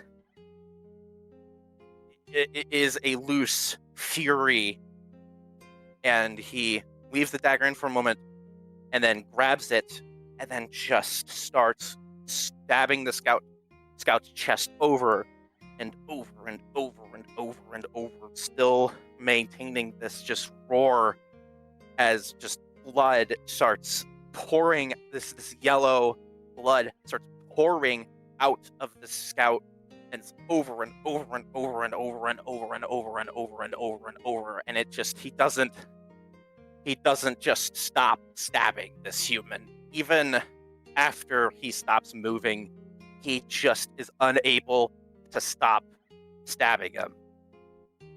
And you can kind of hear, I was about to say, you can kind of hear the muffled voice of Doug before it gains in volume, and then he finally hears him. He feels his hand rest on his shoulder. Think you got him, buddy.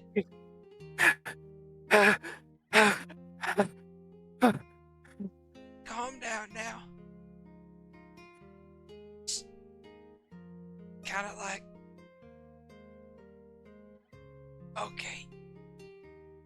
His eyes like waver, and then the slits just slowly open, and then he looks at his friend, and then just kind of leaves the dagger. He literally leaves the dagger and plant it into this man's chest because he just physically doesn't have the strength to pull it out. And then he goes to Douglas' side. He's Douglas. Okay, we're okay. Let me see it. Let me see it. And he just rushes to try to see what this crossbow is laid bare into his body and tries to look for it. He knows his anatomy. Is there a way he could just safely pull it out, patch it up, and then they could walk to wherever? But Oregon can see that Douglas knows. And Doug has a hand. It's okay. Better than a sacrificial altar. Anything is, but we can fix it. We can fix it. I can fix it. I can save you. Ain't no fixing this. Ain't no fixing this, little bud.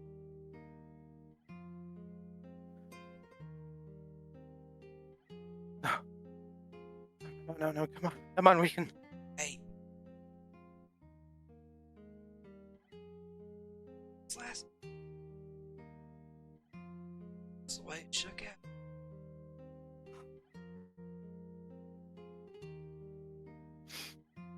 Dang.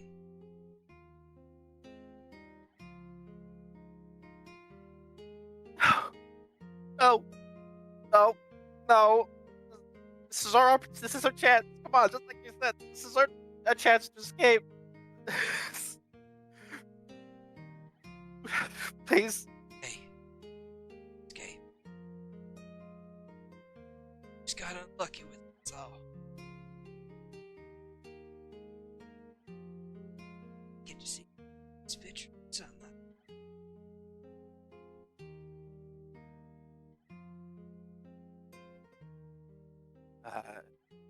And Iris kind of watches Douglas kind of roll onto his back a little bit, and kind of he stares into the tree line. And Agarius slowly kind of goes to him, kind of helping him, propping his head up. And Douglas can see the Vitrium light. He recognizes those trees. Those are rainforest trees. There's only one place in the whole world where you can find those kind of trees. And Agarius sees this fucking bastard kind of smile a little bit as he kind of makes this realization. And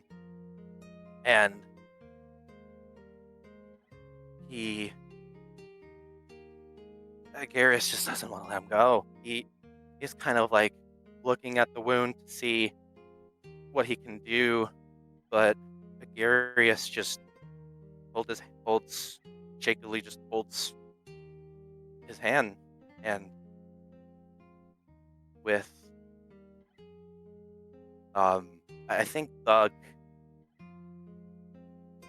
distracts him for a moment, where he kind of takes his head, kind of looks up at the trees, and He yeah, it's upward.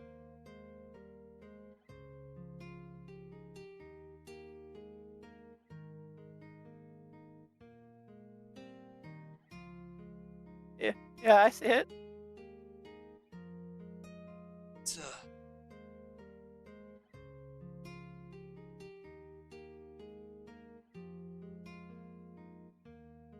okay.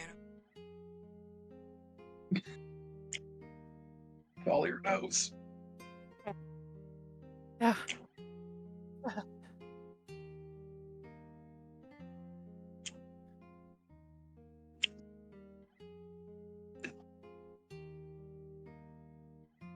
It's a bit take out by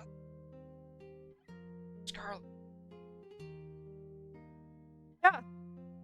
I think it is. I think it's a macaw. Yeah. Look, it's this is one of those thin-haired squirrels, and right, thin-haired squirrels. I think that is the rainforest, right? Right? Doug?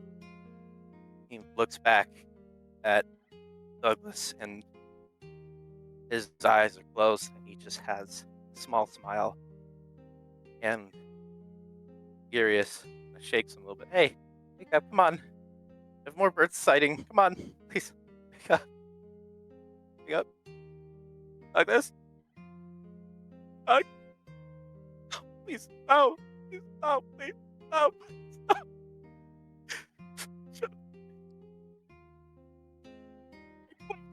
Please, stop.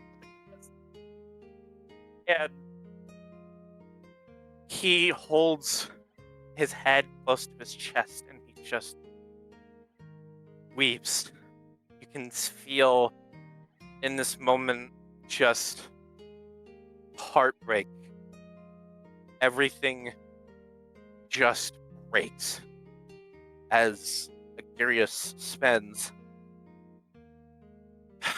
God knows how long just weeping, and this utter pit of despair and hopelessness and sadness and pain.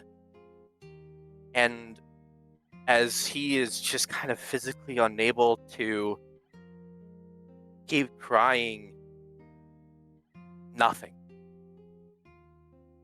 There is no more sadness. There's no more hope. There's nothing. As you can see him just break. And Agarius just emotionlessly just stares at Douglas as he's just unable to mentally handle this. And the tears just kind of keep going, but he doesn't weep, as he just kind of looks at the corpse of this man that took everything from him, studies it for a moment, and as he kind of begins to stand up, when he looks around the area, kind of coldly calculating, not a good spot. No, too moist, cause dampness, might attract predators to dig up his body. Too hard. No, not a suitable place. Don't have the strength to do it. No, not that one. That one. And he begins to drag Douglas's body towards a tree, and rests it against the trunk of it for a moment. And then as he kind of turns to, he turns to go back to the body of the paladin, and he kneels down and then just yanks the dagger from his chest. And as he kind of stands over this body, staring at it, just dripping with blood that isn't his. He's missing a horn, his right horn from that blow. It just broke under it and flew off somewhere. But as he stares down at this body, he hears a bush move, and he kind of looks up, covered in just. He's not. You couldn't even tell if he was like a black kobold. And then you could kind of see a figure stepping through the bushes. The familiar, to your dismay, a familiar black kobold adorned with jewelry and makeup. But as Mel kind of reveals herself from the bushes, his head is just enemy, threat, maybe. Observing. Have to observe. What's it doing here? It should go away. And he kind of grips the dagger a little bit tighter as she just kind of observes the area around and then makes eye contact with Agarius. And you can kind of see the moment of, oh shit. Just like, oh, I missed the party. But also like a flash of recognition. Like, she knows who he is. He doesn't know who she is, but she knows who he is. Well, dearie, if you've had quite the time, tell me, do you need help disposing these bodies?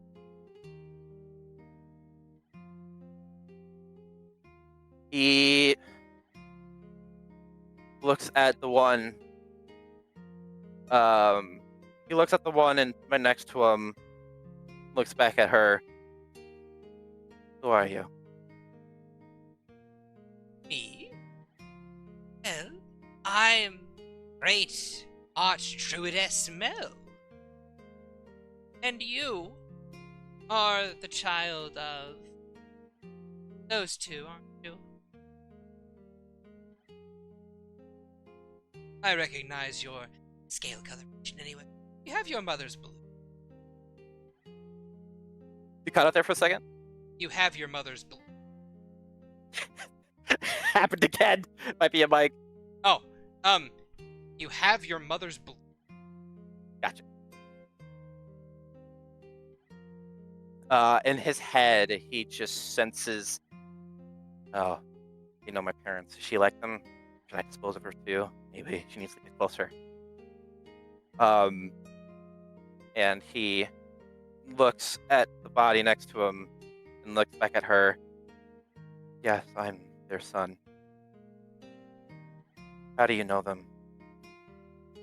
She puts her hands behind her back. Misguided fan misguided fans of mine.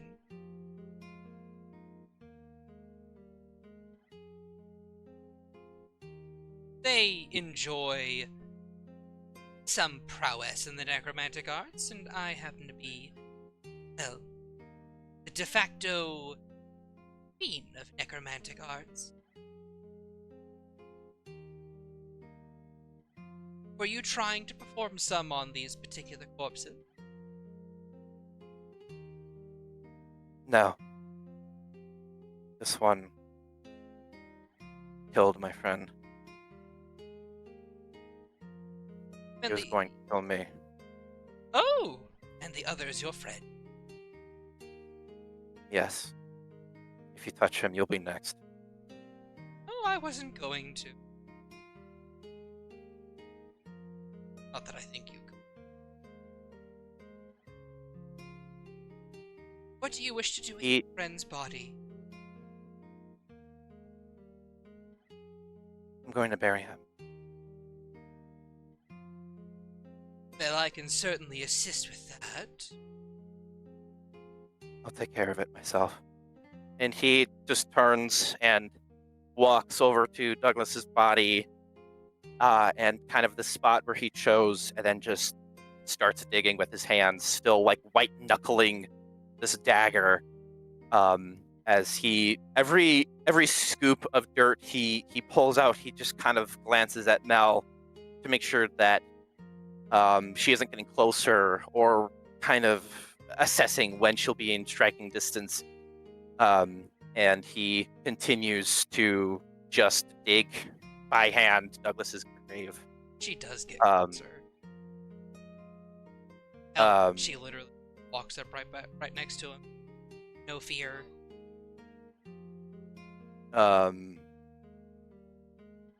If she could definitely tell, he doesn't care. He doesn't care if she is next to him. He cares if she is next to Douglas. So even if she is next to like Agarius, he doesn't strike her. It's the moment that she even gets close to Douglas, he'll go at her. But I mean, yeah, she basically just walks up beside him. She drops a small little hand trowel beside him. That might be a bit easier to use than your hands.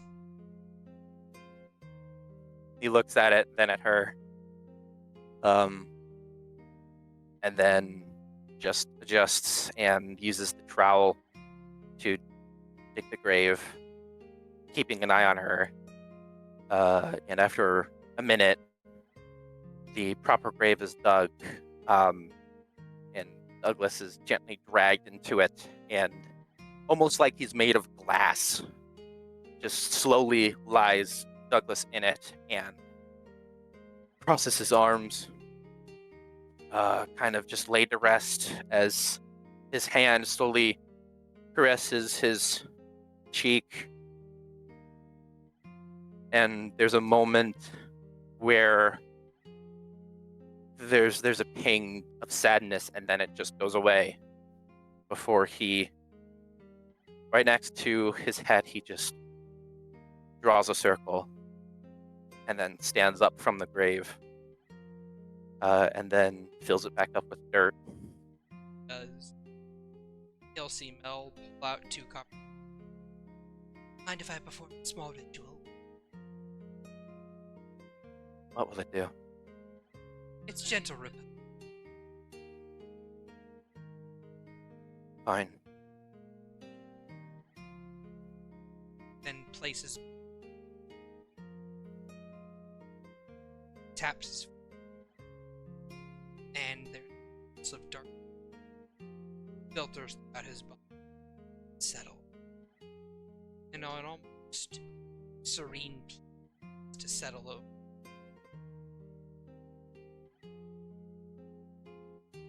That should give him.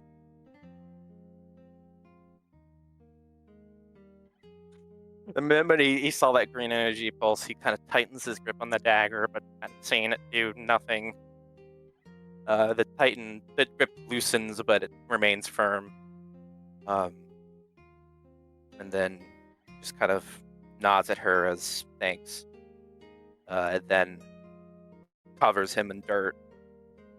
And then after a couple of minutes, he after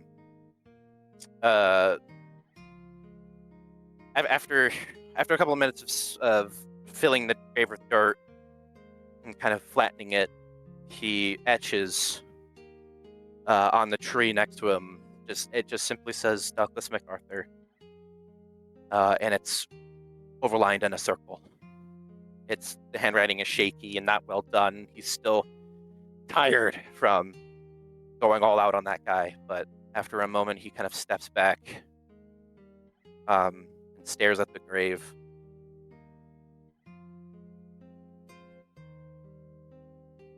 And I assume you wish the other one to be left to... I don't care what you do with him.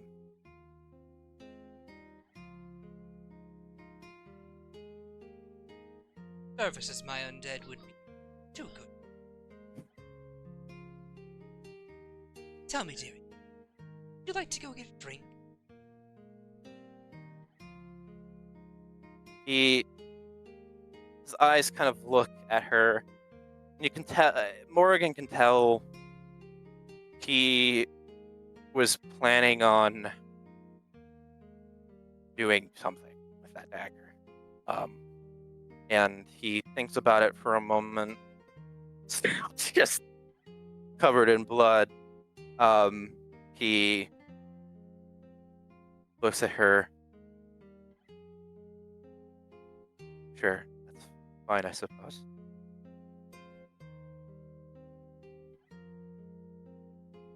I will say, dearie, Just if you may make one attempt on my life without ramification, I assure you it will not go.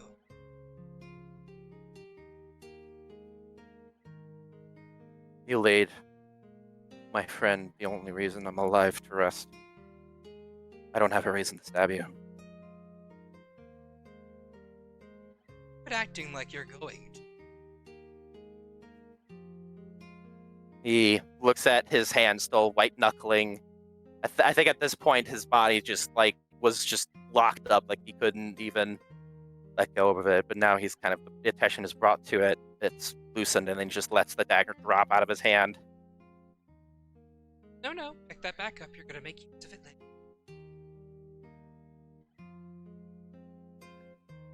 Fine. He, with his other hand, just like picks it up, but not like, he just kind of picks it up like normal.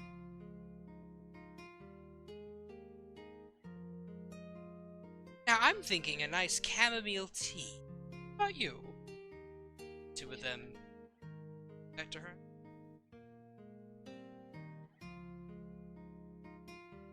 And it pauses there as Agathar is standing next to the grave. Yes, he just wipes some tears from his eyes, as it was very painful watching Douglas die again. But he just kind of sighs. And that is how she found me. I was like that for a while. I just didn't feel anything, really. I understand the sentiment. And Lords above, you make me feel as if I owe this woman a thank you. It isn't a pleasing thought.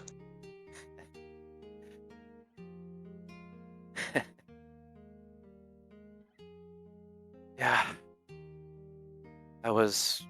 Admittedly, I was cautious with her, learning necromancy, but obviously with what I'm used to, I had to make sure, I guess. But You wasn't- wonder if you're related to her. I have. I've wondered. her and my mother were very similar, but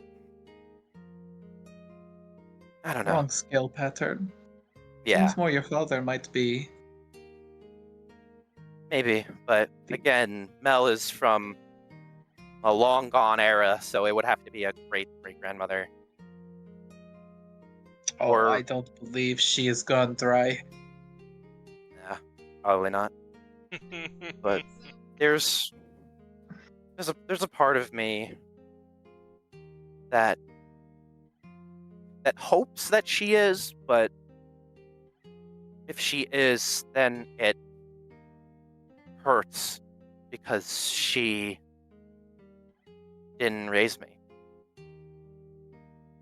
It would hurt not knowing what she would have been like when when I was young. What shenanigans we could have come up with, what I could have learned, and maybe I wouldn't be so damn sad all the time. We can't change the past, No. and often attempts to only result in worse futures. Hmm. The way you are now is good enough. Going Yeah. back and changing something only proves to undermine the person you've become. Yeah. You know, I wouldn't have met Doug if it wasn't for everything. And I can't say that if it wasn't for me, he would have been alive still. Who knows, he could have maybe still gotten picked up. He could have been killed on the road on the way to Vitrium. He could have been killed at that house, with the paladins maybe thinking that he was tainted by the necromancy and he had to be cleansed. I think this death is a preferable option to a lot of what ifs.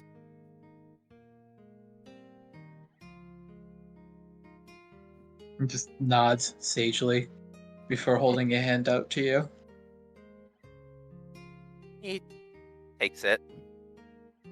And gives you a squeeze because she can't really hug you with one arm. Yeah. He'll pull her into a Oh, okay, here we go. I am half the woman I normally am. Please be gentle. I will. I'm nothing but. And he looks around, and just kind of sighs. You know, realizing what I have now, looking at everything, those leaves are supposed to be green. That blood is supposed to be red. Kind of funny having you see everything from my point of view. I wasn't going to say anything. I just kind of understand you don't perceive colors correctly. Yeah, but apparently that gray thing isn't normal for what I have, at least from what Soren said. I mean, it happens The sometimes. grayscale? Yeah. I will say, Morgan, throughout the time that he's been fast forwarding, his memories have been flickering between color and grayscale.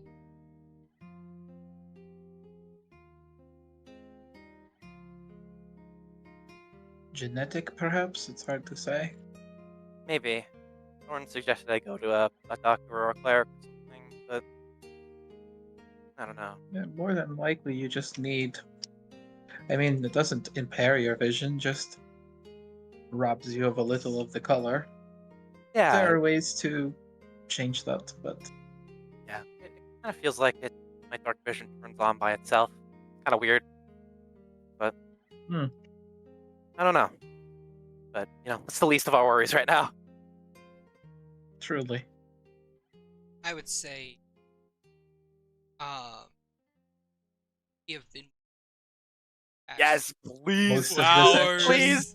Yes, please move on. It was about to lead us into a moving point. Please Ah! move on. Hey, I'm sorry. hey, Yes, yes, yes. Hey. I was just gonna say, got at least one more session. Go ahead. So what? Please What move on. are Soren Renswa and Vani doing? Okay, please move on. I will be right back. I have to get my laundry. I say, I I don't, beg I of don't you to know. go to Vani. We just sat through like 2 feature-length films, so I don't know. uh, Oh, is this? I know Is this Vani had a thing after? planned.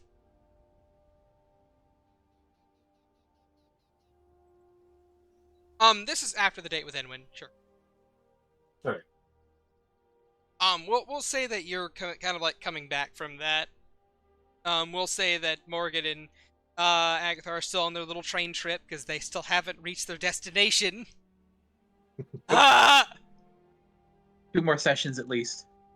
Don't you fucking... No. See, here's the thing: they did reach the destination, but they were in the Dreamcatcher when it happened, and they missed their stop. And the gondola is actually heading back the other direction. No. See, Morrigan set up like a what's the word? Like a An alarm. it's kind of like a what's the weird over engineered mechanisms? A Rube Goldberg machine. Yeah, like a Rube Goldberg machine. So when the thing stops at the stop we need to, it sets off a Rube Goldberg machine and drops like a marble on Morrigan's face, so she wakes up. Yeah. I'll have you do your little memory thing a little bit later. I need to get to that bit. I am so sorry. But first, other people. Yes, fine. please. What? I know. Is the movie over? There are other players Quiet! in this game? Quiet, come on. How dare you not listen to that sob fest of Agathar's backstory? I'm sorry, I slipped through it. I'm just kidding. I hope you guys were at least I'm kidding. entertained. I'm so sorry. I was struggling with the puzzle this whole time. Are you? Oh. Anyway, Vani, you want to do a thing? Bro's For been once. doing Wordle for 2.5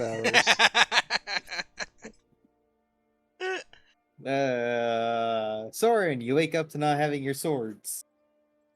Have fun. Love it. Alright, so yeah, he's gonna wake up and just do a stretch and like, do all the like the morning routines, scratching his belly, getting up, and doing stretches, whatever. And he's going to look around and just kind of look to the left, look to the right, look on his desk, look next to the Zen garden, look next to his bed, and furrow his brow. And he's going to walk outside the door to his room in the caravan, and he's going to look for anybody. Soren, for once, you don't have the tittering of head. Is anybody in the caravan? Francois. And your good friend Amalia. She's currently... Amalia, did you eat my swords? No. It was Can I? good. You see her currently slithering her way down the corridor. On her belly, leaving. face down. She's leaving Vaelyn's room. So from the doorway. So yeah, he's going to ask Amalia, have you seen Miss Swords at all? Are you talking about the super magic weapons that you carry on your hips that look... But please don't look at him that way. Have you seen them? Yeah. No. I haven't. And I stare at him for at least 2 minutes a day. Longingly. Hungry. Yeah, so he's just gonna kind of like start going into a little bit of a panic and like get up and it's continue moving down the hallway. Is Renswell in the kitchen? No, she's probably in the little living room reading a book. Yeah, so he's gonna go in there and just be like, Oh yeah, Rensois, you wouldn't happen to have seen me swords, would you? She kind of looks up and blinks at him. I mean, I can't say that I did have. I somewhat assumed that you and them were, no pun intended, attached at the hip. He stops and thinks about it. Goes, that is kind of a funny pun, but all right. So I I left said them no in. pun intended. It's still a funny pun. Anyways, I've I seem I don't think I misplaced them. They were here last I saw them, so the only people that could be here and to or that could take them are people that are here in the caravan. Where's Aggie and Mori? They went out for a stroll. Hmm. So 2 days ago. if you And didn't take Vani is who knows doing what. Currently holed up in a room. yeah, Give me your secrets. so Soren just kind of like looks at her and goes, I'm assuming you didn't take them. I don't think you really have any reason to, right? Why would I take them? My point exactly. I don't use swords. I Vaguely know how to use them. me point exactly, so that leaves Vani. Alright, which one of these rooms was hers again? Same one as Vaelyn's. I suppose that makes sense. And he's going to start walking away and go, thanks, Rennie. Would Francois be following him? Probably not. She's like, yes, back to my book. Respectable. Which, just right back to the trashy rom-com that she's reading. One of Mel's trashy rom-coms. Look, she 100%. got her. She very sadly got her taste in literature from somewhere. Yes. She gets her thigh poked. When's breakfast? You said that rom-com You was are- magical. Can I eat it? You already had breakfast. But what about second breakfast? That's called lunch, dear. And that's not for another couple of hours. I heard a couple small people talking about second breakfast. Brunch. First off, you can't call them small people. They are halflings. What's the And difference between small people and children? They're all small. Hey? no, there's a difference. Morgan wants to know your location. Call me a human again and you will not have breakfast for a week. I will start. I will see how small you can get. I can have more than one disintegrate prepared. Anyway, Takes time, but I will do it. Rinsal explains what the difference between the races are to Amalia. Soren, you make your way. Yeah, she just resigns herself. It's like, well, we're not gonna find out if Lavender ends up with East Esther or not this chapter. They'll probably push it to the sequel anyway. So yes, you make your way up the stairs to Vaelyn and Vani's room, and you make a knock on the door. Vani, there's a knock on your door. What is it? Bonnie, Oh, man. would you happen to have seen my swords? Door's open. He kind of like recoils at the just nastiness coming from the other side of the door, and he just slowly opens it up. I used the wish on this. I don't think it's nastiness so much as her mouth is full. Oh, Yeah. Sword. Oh, okay. So yeah, he's gonna open the door, and what does he find? you see armor, bit, yeah, words, fucking Christ. You see pieces of Vonnie's armor just scattered around what once was Valen's very well organized room. And on the mess of a bed that's left, uh you see Hidari just broken apart, the blade by itself, the handle apart, the guard thrown off to the side. This sword has been thoroughly pieced apart. Then you see on Valen's desk, Miggy, also broken apart, tools scattered everywhere. You see in Vonnie's mouth 2 pins. I will say, Soren is like a very minor aside. By broken apart, like professionally taken apart. Yeah, they're disassembled. Yes. Yeah. Like not destroyed, broken, but like disassembled for, like you would disassemble a weapon for classes. Yeah. But this doesn't really change Soren's reaction, which is to just with the blankest neutralist of expressions, just looking at the pieces of Hidari on the bed or on the desk, or was it on the bed? I'm sorry. Hidari on the bed disassembled, and Miggy on the desk disassembled. Yeah, and then he just like kind of like with the same blank expression just looks at Migi on the desk. And then he just walks up behind Vaelyn, taps her on the shoulder.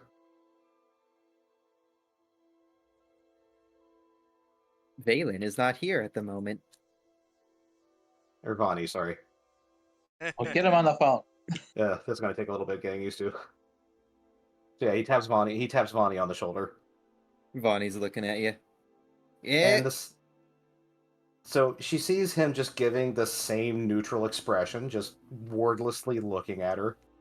And after about 3 seconds of just looking her in the face, he just says, "Hey, good morning, Vonnie. I just want to have a single question. What the feck?" Vonnie takes out the 2 pins and just chucks them on the bed. Snorin's gonna try and grab the pins out of the air. Is that a dex save or? Yeah, you can just grab them. Yeah, it's just a relatively light chuck. What's your passive sleight of hand? He doesn't. Passive sleight of hand is, I guess that would be 10 plus sleight of hand would be 15. Only 15.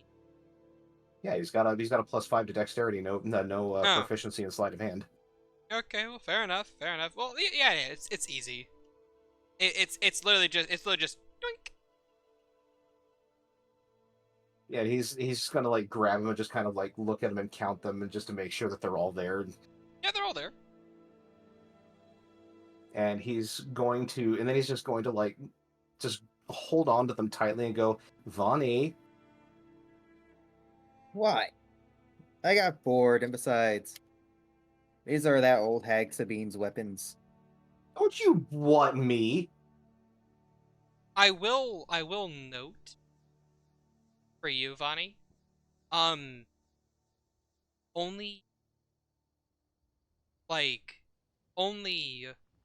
recognize Smith symbol as being Sabine's on one of them.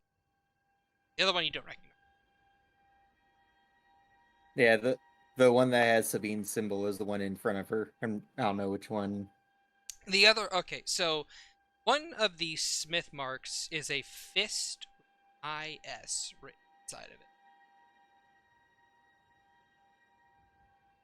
Right now, Soren doesn't care about any. Sorry, go ahead. And then Sabine's.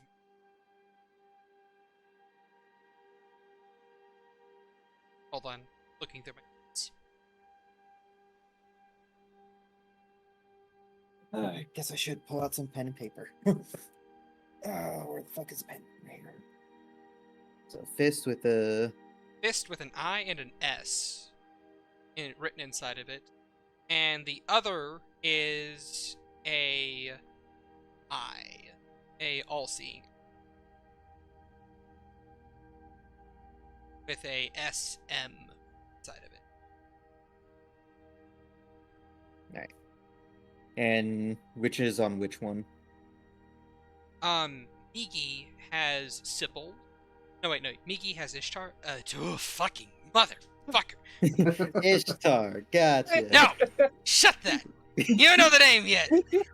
Ishtar Collective. Ah! Well, Shad, you goofed it. Yeah, I did. Okay. Miki has the fist symbol. And Hidari has the eye. Alright. So Hidari's on the desk. Gotcha. Miggy is on the bed. Yes. So yeah, so Soren's just sitting there, just like angrily looking at you, and he goes, "What are you doing with Miss Swords?"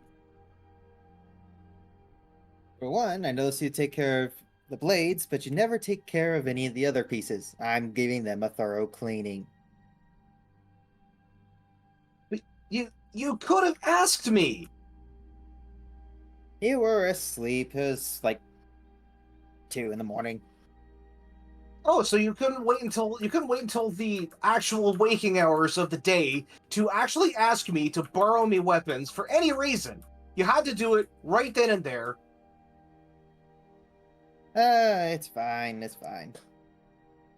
You're It's- missing the point, Vadi. It ain't fine because you didn't. Ugh! And he's just going to like start just pacing behind her, going, "You're putting those back together right now." Fine. Let me at least finish getting the blood and somehow rust. There is no rest. Like, very, very, very minor side, these weapons do. There is blood in them. And as you're kind of like, raging, Soren, you hear both of the girls chime in at the same time. Whoa, no, hold on. Soren, buddy, guy, friend, pal, boss. He basically stops mid rant and just waits for their response. She did ask us. Otherwise, we wouldn't have allowed her to take. So when were you planning on telling me? Whenever you got in range. You couldn't have like we're connected in the mind. You couldn't have like passed it to me in a dream or something. Oh man, You can't. like, weren't in range, dude. You were right next to the Remember what- bed. Oh, you kind of forgot. It's right. Always. And you were asleep. Like, and we thought it was fine. Trust this woman at the very least, right? Yeah, right? Through gritted teeth, Vadi will just hear him say, "Well, that's a bit tentative at the moment." I mean, she's been doing a really good job. The only part that I'm concerned about is that she'll lose parts of us, but I mean, I can... It's so weird to say, but I can feel where my pins are. I can, like, feel the wrappings and stuff. Feels like we're being stretched out, Like... Yeah, it's really weird. Like Soren's just gonna take a deep breath and just sigh and say, "All right, you at least had the permission of the girls, so I ain't as mad anymore. But you couldn't have like left a note or something, let me know where they were, because Vani, these weapons are more than just weapons to me. You understand this, right?" Yeah. I know them. Sabine keeps a few handfuls of them on her at all times. Oh, very minor aside, Sabine doesn't actually keep sentient magic weapon. God damn it, Chad. Information. I am so sorry. You did not tell me about this. You did not ask me. She makes magic weapons, and she can make sentient ones, but she doesn't keep any.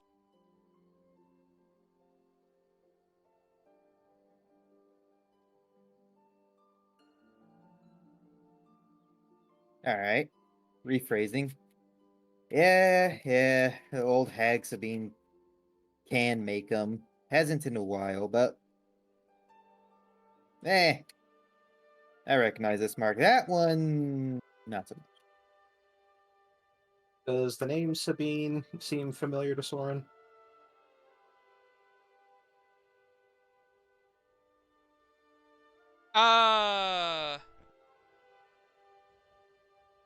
No, it doesn't.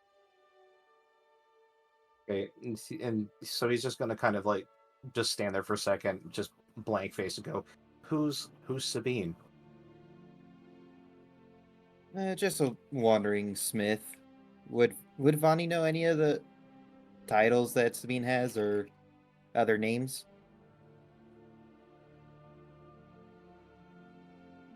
Could have swore that we had that Sabine was a named person the party knew. Well, yes, you would know that. You would know from like dealings with her that she has gone by other names before.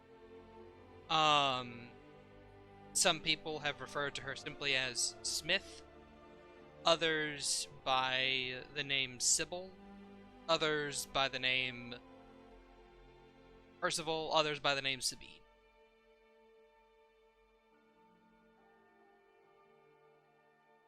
She goes by quite a few names.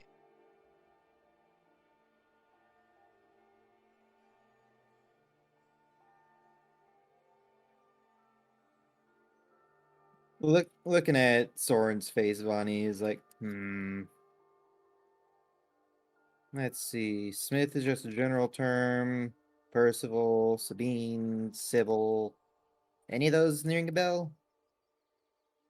Well, only Percival, but there's a reason for that. I already know the reason for that. I No, none of it sounds familiar. Why? Hmm. Just wondering. Normally, a lot more people know them. Could have above game. I could have sworn we got a few of these names. Yeah, that's kind of why I asked, because I couldn't remember if we did. Yeah. You know, I will say that you do know Morrigan has said the name of her master at least once in front of everyone. Her name is Sabina, but I do not believe it's the same person. No, they are not.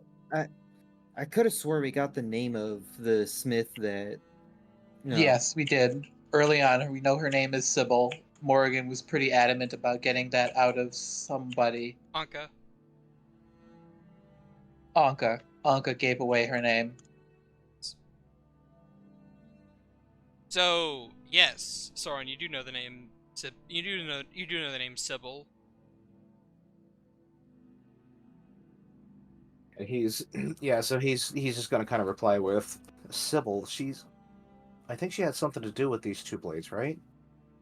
Yep, made this one as Vani just holds up Hidari. All right, but so she made both of them then, right? No, only did. one. Only one of a matched pair. Who made the other one? Not a clue. I kind of started falling asleep when the old hag started going on her rants.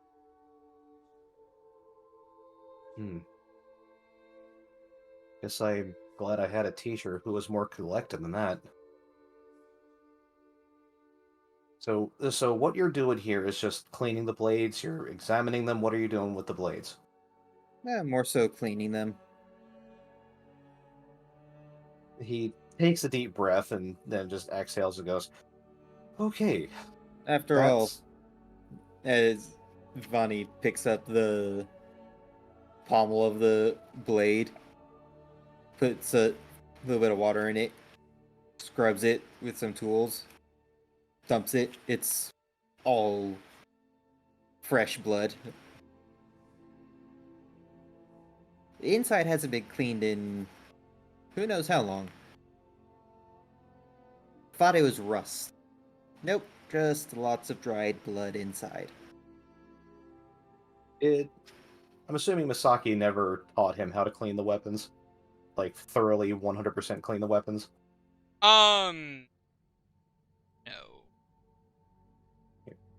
Yeah, he's going to say, "Well, I appreciate it, but Misaki only taught me how to clean the blades so deep, I guess. Hey, could you maybe teach me how to do it?" Sure. Vonnie will reach into a bag, reaching deeper into the bag before pulling out a few beans. Want some? What are they again? Sorry, You would Uh, recognize them as coffee beans. they're just coffee beans. He coffee beans and cocoa beans. he's going to say no to the coffee bean, but he will say yes to the cocoa bean. She'll I pass him a few before throwing the rest into her mouth.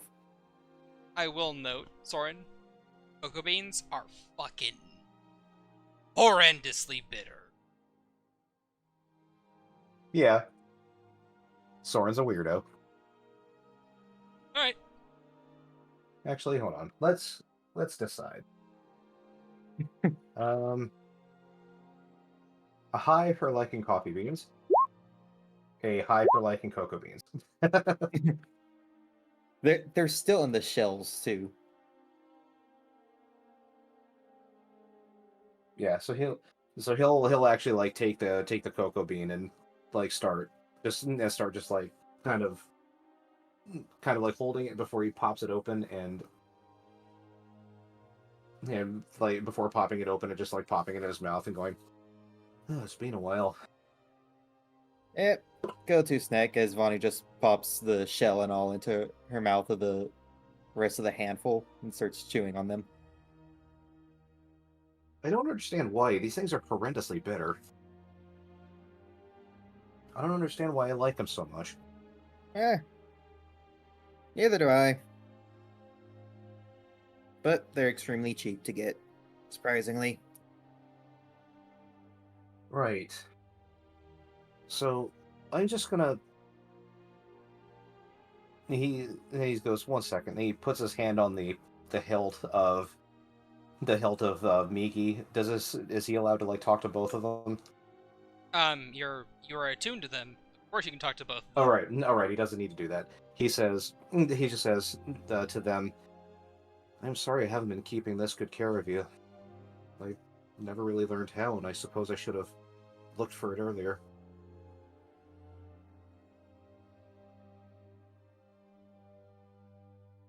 What was it again?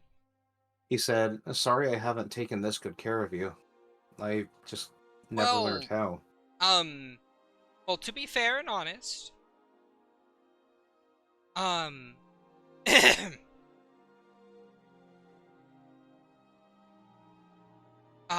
well, to be fair and honest, we kind of were afraid to be taken apart like this, but Bonnie assured us that we could be taken apart like this to be cleaned, and it wouldn't harm us.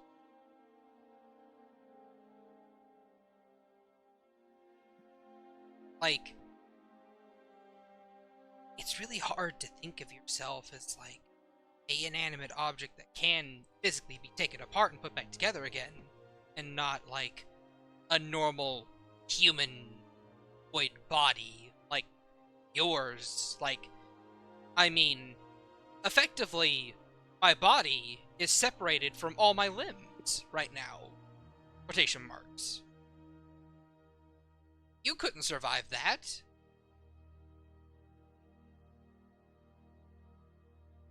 Well, you got a point there.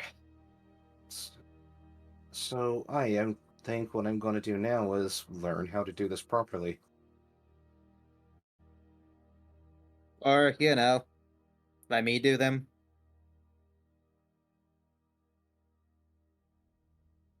He sighs and smirks and goes, all right, I suppose you're the expert.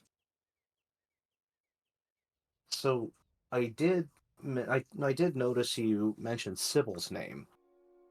Yeah, that old hag. What can you tell me about her? Well, she's the one that taught me what I know. And Vonnie will just start explaining because we didn't get into that. Okay. Your master, from what you remember, was a very sweet, kindly, older, much, much older. Elven, but so old that she basically is shriveled and tiny.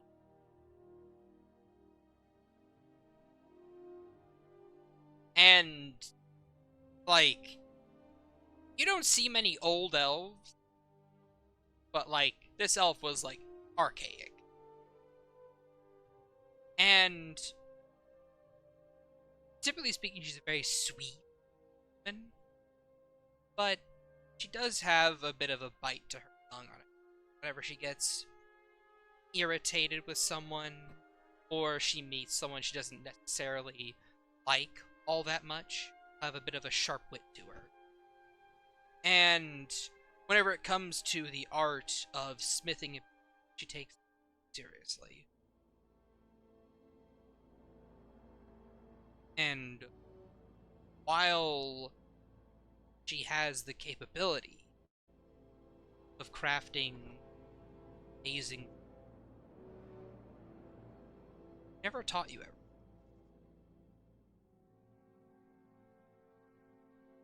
She never told you.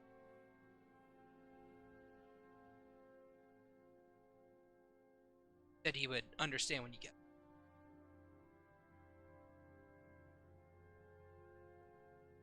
But she did tell you how to take care and maintain sentient creatures. Like what you're doing.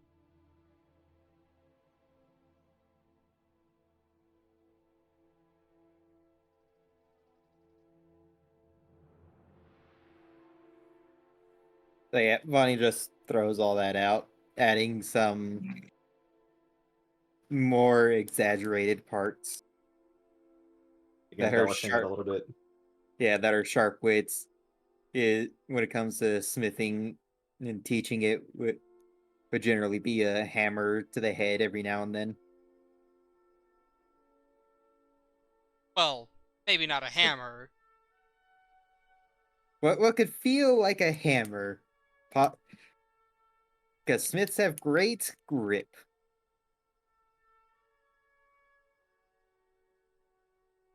And that Sabine would she'd give you a flick with a stick. Sabine would very often get annoyed when Vonnie would throw the shells of the beans into the fire. That's for weaponsmithing.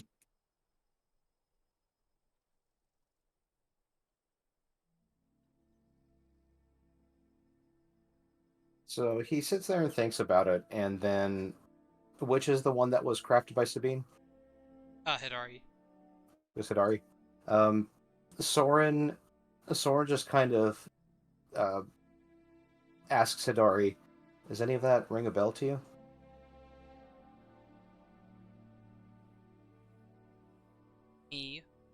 Roll.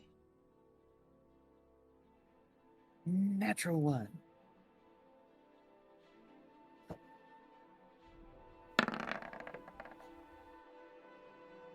They both shake their heads. Nope.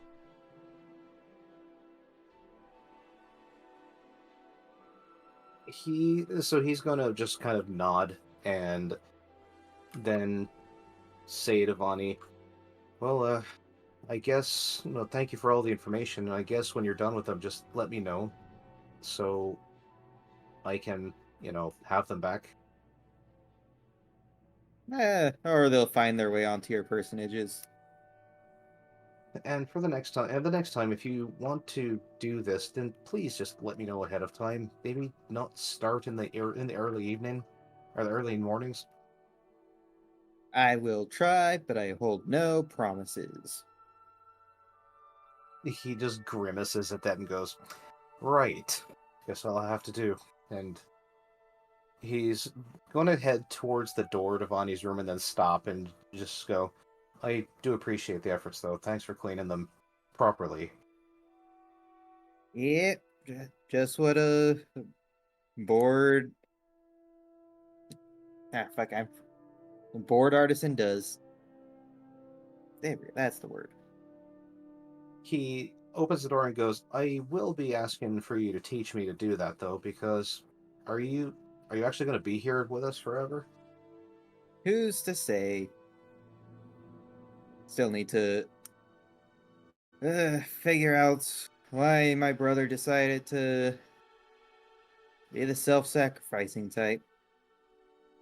After that, who's to say? But probably for the long run. Well, it wouldn't be the first time he's done that, he says with a smile, and then he walks out and says, "Take good care of them," and heads Will back and do. starts heading back to his room. As Soren leaves the room, he'll hear Vani yell out, "Don't worry if your armor disappears, I'll probably be cleaning that too. Probably fixing it."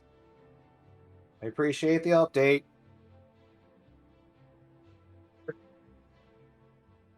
Are you gonna Tell take that them. while I'm wearing it? Tell the others. Stares at Agathar's scythe. How the fuck do I? Oh, the Unhooks kyber one crystal thing, needs the whole cleaning. thing falls apart into like a half a dozen springs in all directions. I said, no, not even that. It's like Vani just stares at the guns mounted into to her arms. It's just like, can I? No. All, Maybe. all I can imagine is that whole like cup song gun reload thing. But I'll be gentle. Like no, it's like no, it's like, and then flash cut to the father help. So Father. Soren's gonna first No, go my downstairs. girl. My Yes, Soren's gonna, goils! Father, my arm. She took it. You were saying, yes, Soren? the Soren's That's gonna go my back down to girl. the. Father help. No, my girl. And see Yeah, Soren's gonna Vani running away with guns. Anyway, go ahead, Soren. So Soren's gonna go back down to the family room or the living room area and basically say to Francois, "Hey, Vonnie had them. Be wary. She may just take your weapons." And then he stops and then he thinks and he goes, "You don't wear any armor either, do you?" No. All right. Why? Well, just sorry. Sorry. What did she say? Oh, she said, no. Why? Well, because apparently Vonnie has a tendency to just pick up things that need cleaning and cleaning them without telling anybody. But since you neither use weapons nor armor, looks like you're not going to be suffering that.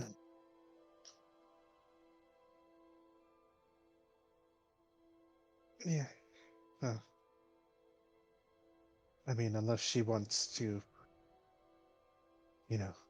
clean a wooden stick, I don't think she will find much to mess around with in my quarters.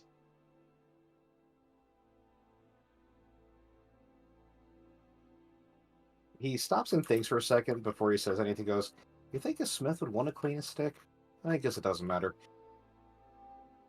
Also, how did she even get in your room? Did you not lock the door? He stops and he holds up a finger and says, "That is a very, very good question. I'll have to ask Morgan that when she gets back." It's like Morgan's like, which way did you turn the key? Left? Right. It's like I have a key. Yeah, then Soren's got to go back to his room and close the door and turn the lock, and then turn away for a second, turn back, try the handle. Make sure it's actually locked. just make sure it's actually locked. Little do And you he's know, gonna- you know she has teeth. That doesn't matter. Then he's gonna head back towards his bed, do his meditations, and then once he's done with his meditations, he's going to start reading a book that was lent to him by a certain someone, and start reading it. Oh, you look Fancy. turtle. Yeah, he is. We'll get to Uh, that okay. later. Get to that No, later. he borrowed. No, he asked to borrow some of Rensoir's literature. He has to figure out this romance thing. Yeah, exactly. Yeah, Alright, he has to go with the I'm- best pickup lines. Alright, I am going to give that to him so he can read it in advance. Alright, I will Quite the read. I will cut from there. Unless you three have anything else that you'd like to do in particular. Not really. Soren was just worried about Miki and Hidari. Didn't know where they were. I need to see if it's updated the magic item pool for some strange reason.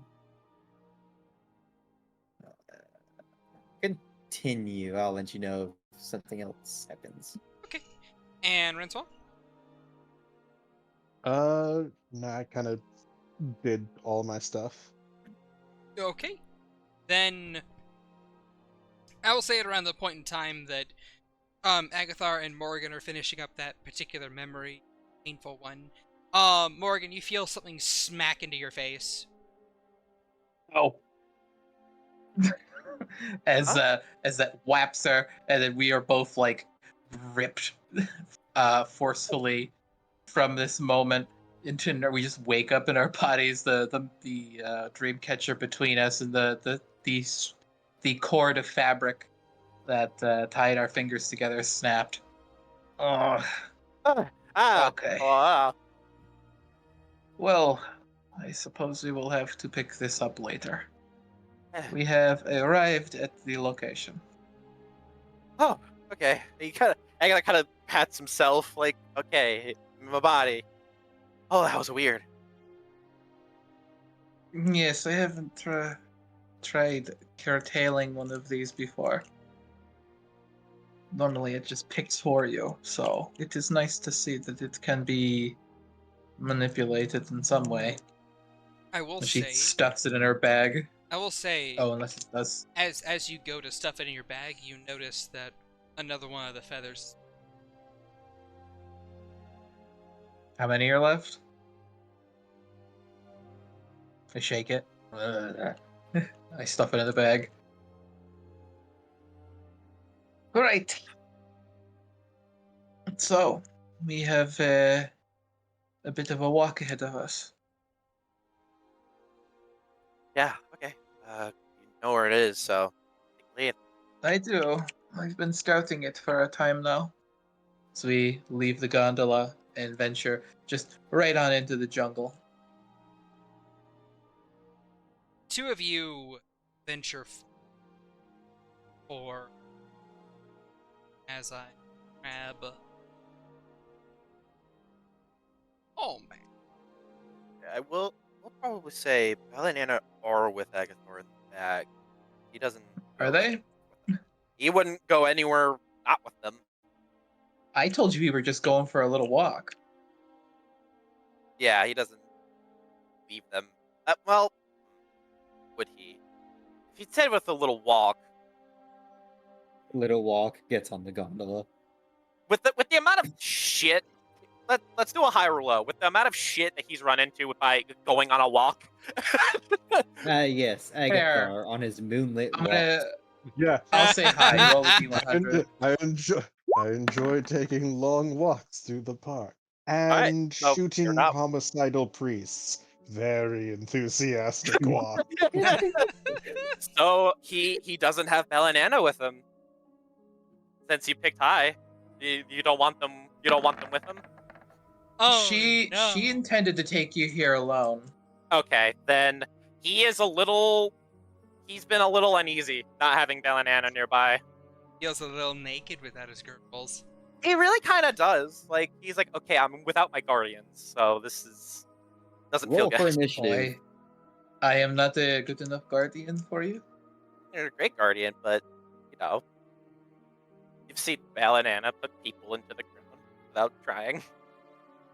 You are more than the sum of your parts. I know. I just made him for purposes of having him by in case something happens. They are fine. You are fine. Right. Though Yeah. there is no need for subterfuge at this point. As she looks you over, you aren't feeling particularly like coming to my side of thinking. Yeah. I would say I'm sorry that I'm not gonna help you do that kind of thing. Especially with, well, who you've seen my hero is. Well, that is unfortunate. Though the individual we will be meeting certainly does not deserve all that much in the way of, what's a good word for, tears. He is someone I have been aware of since our little journey began. Your sweet, sweet mother was privy to sharing some amount of information about an individual hiding out in the swamps. His eyes widen. What? Oh, she knows far too much. Without so much as getting any information out of me, she knows what I am entirely about. Long before any of you so much had a whiff of smoke. Now he is very upset that he does not have Vaelyn with him. Damn it.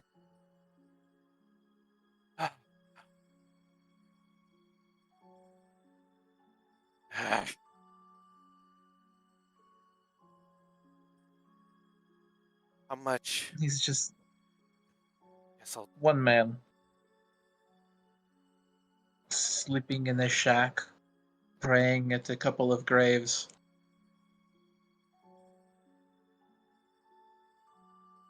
He has a routine that is quite predictable. Does he need But to be there dealt is with? no. She looks to you. That'll be for you to decide.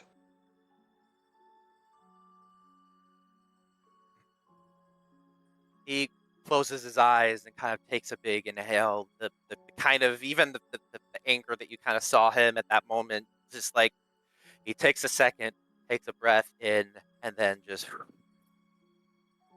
he kind of centers himself, balance in all things, and he just opens his eyes, determined. All right, let's go see some old faces, right?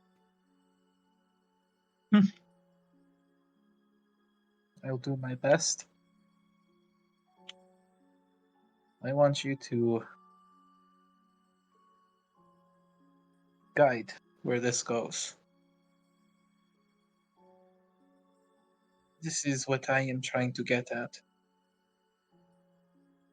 This man is just as responsible as any of the men currently riding in orders of Aori or hunting people down. He is retired. He is alone, out on his own, no longer wasting a sword against others. And to the naked eye, he would be no different than your average civilian. So, I ask you before we arrive, how do you stop hate if you can't outwardly see it?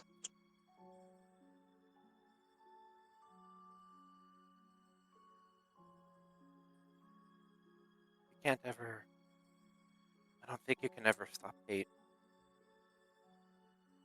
Hate needs to be checked. Hate is just like any other tool.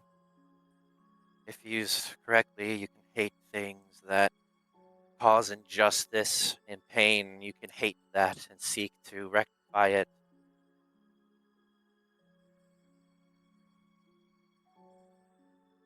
If I were to Don't. tell you that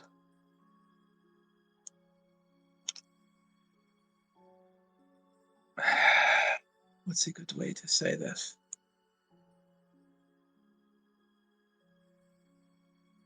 That maybe we do things your way. Depose the king, disband the forces of this Inquisition. But we leave the people intact. A king reigns for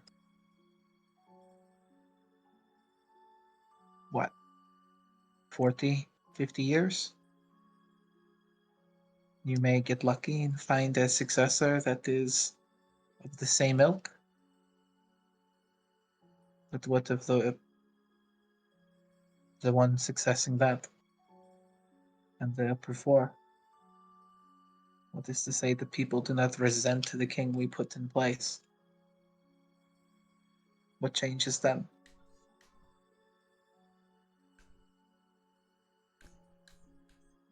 You can't honestly tell me you would sit idly by and press it onto the future for someone else to handle some way down the line when you could handle it here and now. A sure thing. A dirty, bloody thing. It would leave a scar on Veori like no other. But, like in anything in nature, it would heal. And that place would be better for it.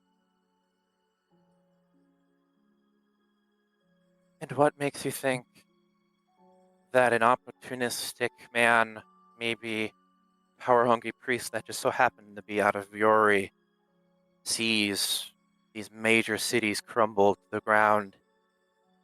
What makes you think that he won't rally other people in other countries and even the outskirts of those cities, rally behind a false prophet that the necromancers, the lichens, and those who he deems unworthy of life were the cause of all of that death?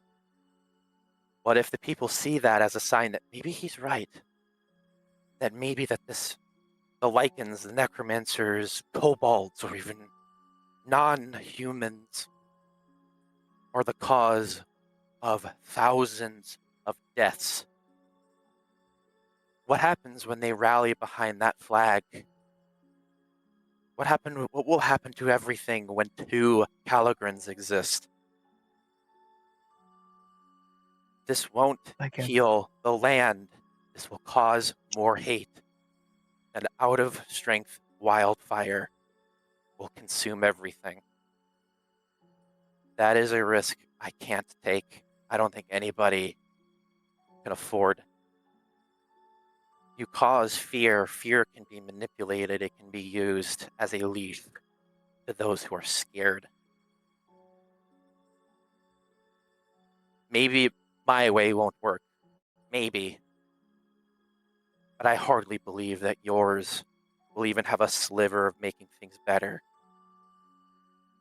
All it takes is one zealot.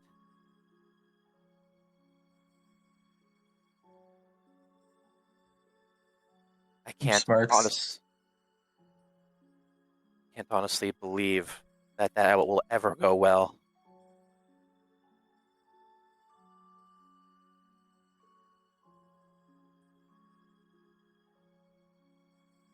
Well, I had to make my case. And you did make it. It's not that I don't see the logic behind it, but I can't ever allow something that happen. There's a lot not everybody is in on it. Not everybody agrees with them. You can't just see a dying garden and just topple it and then call it a day.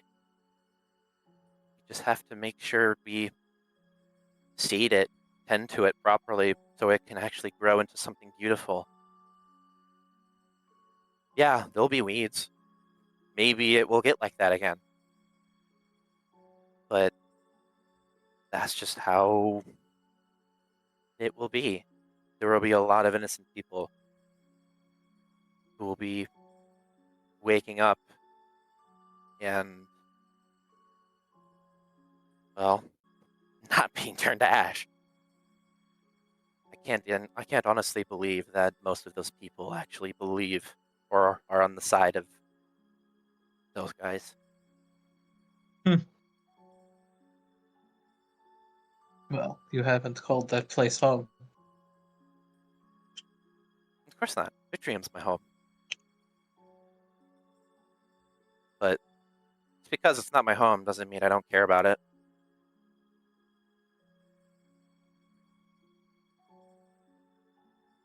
He kind of like Uh, scrunches her face up as she just kind of like puts her palm over your nose. Sappy. The two of you I'm one of the notice. idiots that. No, sorry. The two of Yes, you I'm notice one of that the. Sorry, go for it. the two of you notice that Somebody it's beginning talk to get first. late. That if you're wanting to do this, you're gonna have to do it quick.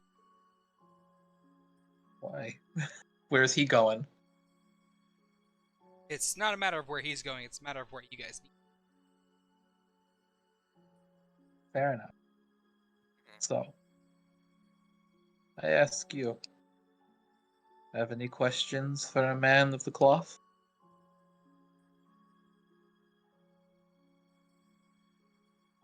I want to see if he regrets any of it.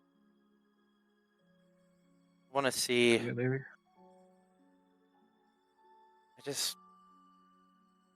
I don't know. Maybe he knows about the structure of what we're up against. Maybe the people that burned down your stuff. Maybe he knows them. You may.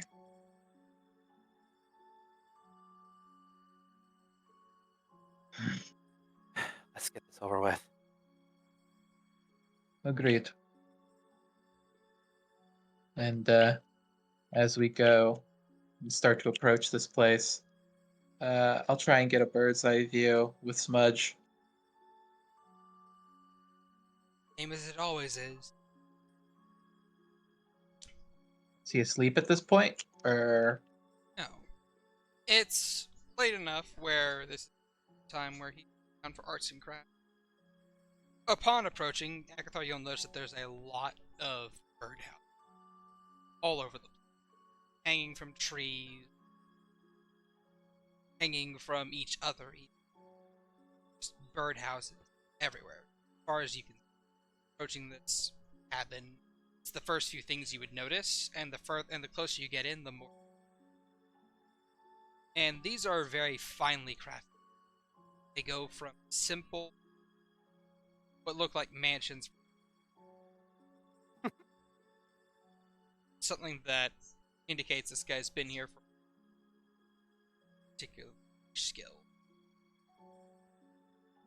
And I think as we get. Oop, okay. And Smudge would note that he is currently inside his cabin carving up another.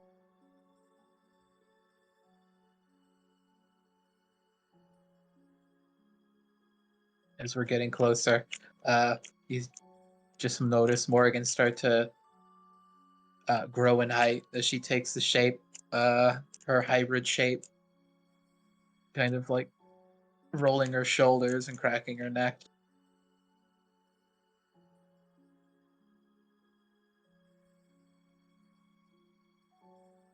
Not going to hide for this one. Yeah. And as Yeah. you both continue, this wind past you, tree rattling. And man seems to stiffen.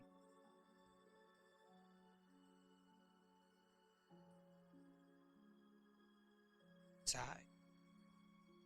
Places a carving blade on the stands up.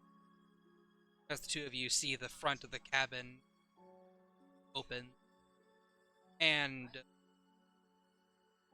that grizzled, contemplative human from the Night Order, one that wasn't participating in carrying of bodies or joking of others, steps forth. He stands at around 6'8", and he looks pretty much square with muscles. Oh no, he's a shape. A long beard that goes down to like the middle of his chest, and a long ponytail that goes down to like the small of his back. He takes up a full 5'5" square. We need to go. And as he steps out of his building, he closes the door behind him. Just looks to the greetings. Hold on. Again. Greetings. Might I ask what brings Corvanthrope and Necromancer to my yard?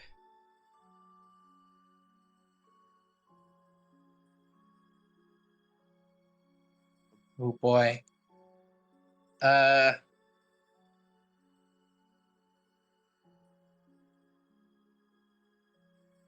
think there's just this moment where you just see Morgan's like fist clench around her staff so tightly that she could jump like just about draw blood before she relaxes, craning her neck up.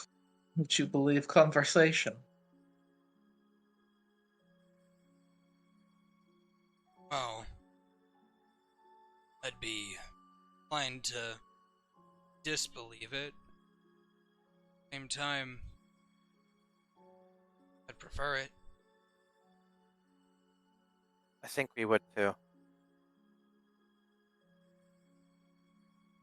Well then, come on inside.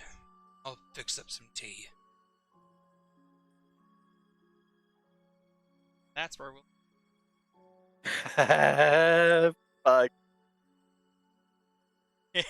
2 more sessions at least. That's God like 3. damn it! No! Sorry, it took up so much of your time. No, it's fine. It's fine. It's fine. It was good. I It was literally, good. literally after the last part, I looked at the time. I was like, "Oh my god, it's 8 o'clock." Yeah. Anyway, remember to like, subscribe, comment, and all the other jazz on the YouTube video. And as we go into the post stream, which happens on twitch.tv/deathlyshad, weekly on Tuesdays at 5:30 p.m. CST. Woohoo! That you can catch us live and enjoy some pre-stream and post-stream nonsense where we talk about random bullshit, like old YouTube videos and whatnot. The And memes of the day. yeah, and memes of the day. The And- memes of Back the day. in my day. And with Pepperidge that, Farms remembers. yeah, and with that, Agathar, say goodbye to the people. Goodbye. Yeah. Morgan, say goodbye to the people. Goodbye, people. Swa, say goodbye to the people. Goodbye. Soren, say goodbye to the people. I'm really upset, but also quite thankful at Vani. Bonnie, say goodbye to the people. Goodbye, everyone. Do not question what Vonnie does. Hey! She did something! She did something! Hooray! Ah! What's up? Yay. Woo! Hooray! Now, Alright. can she do it again? Don't push it. That's it's like fucking it's like Vonnie did a thing. It's like cue the fucking what is it the Evangelion? Congratulations! Yeah. Congratulations! Oh yeah. Congratulations! Horrible. Anyway, from all of us to all of you, goodbye! Bye. Bye!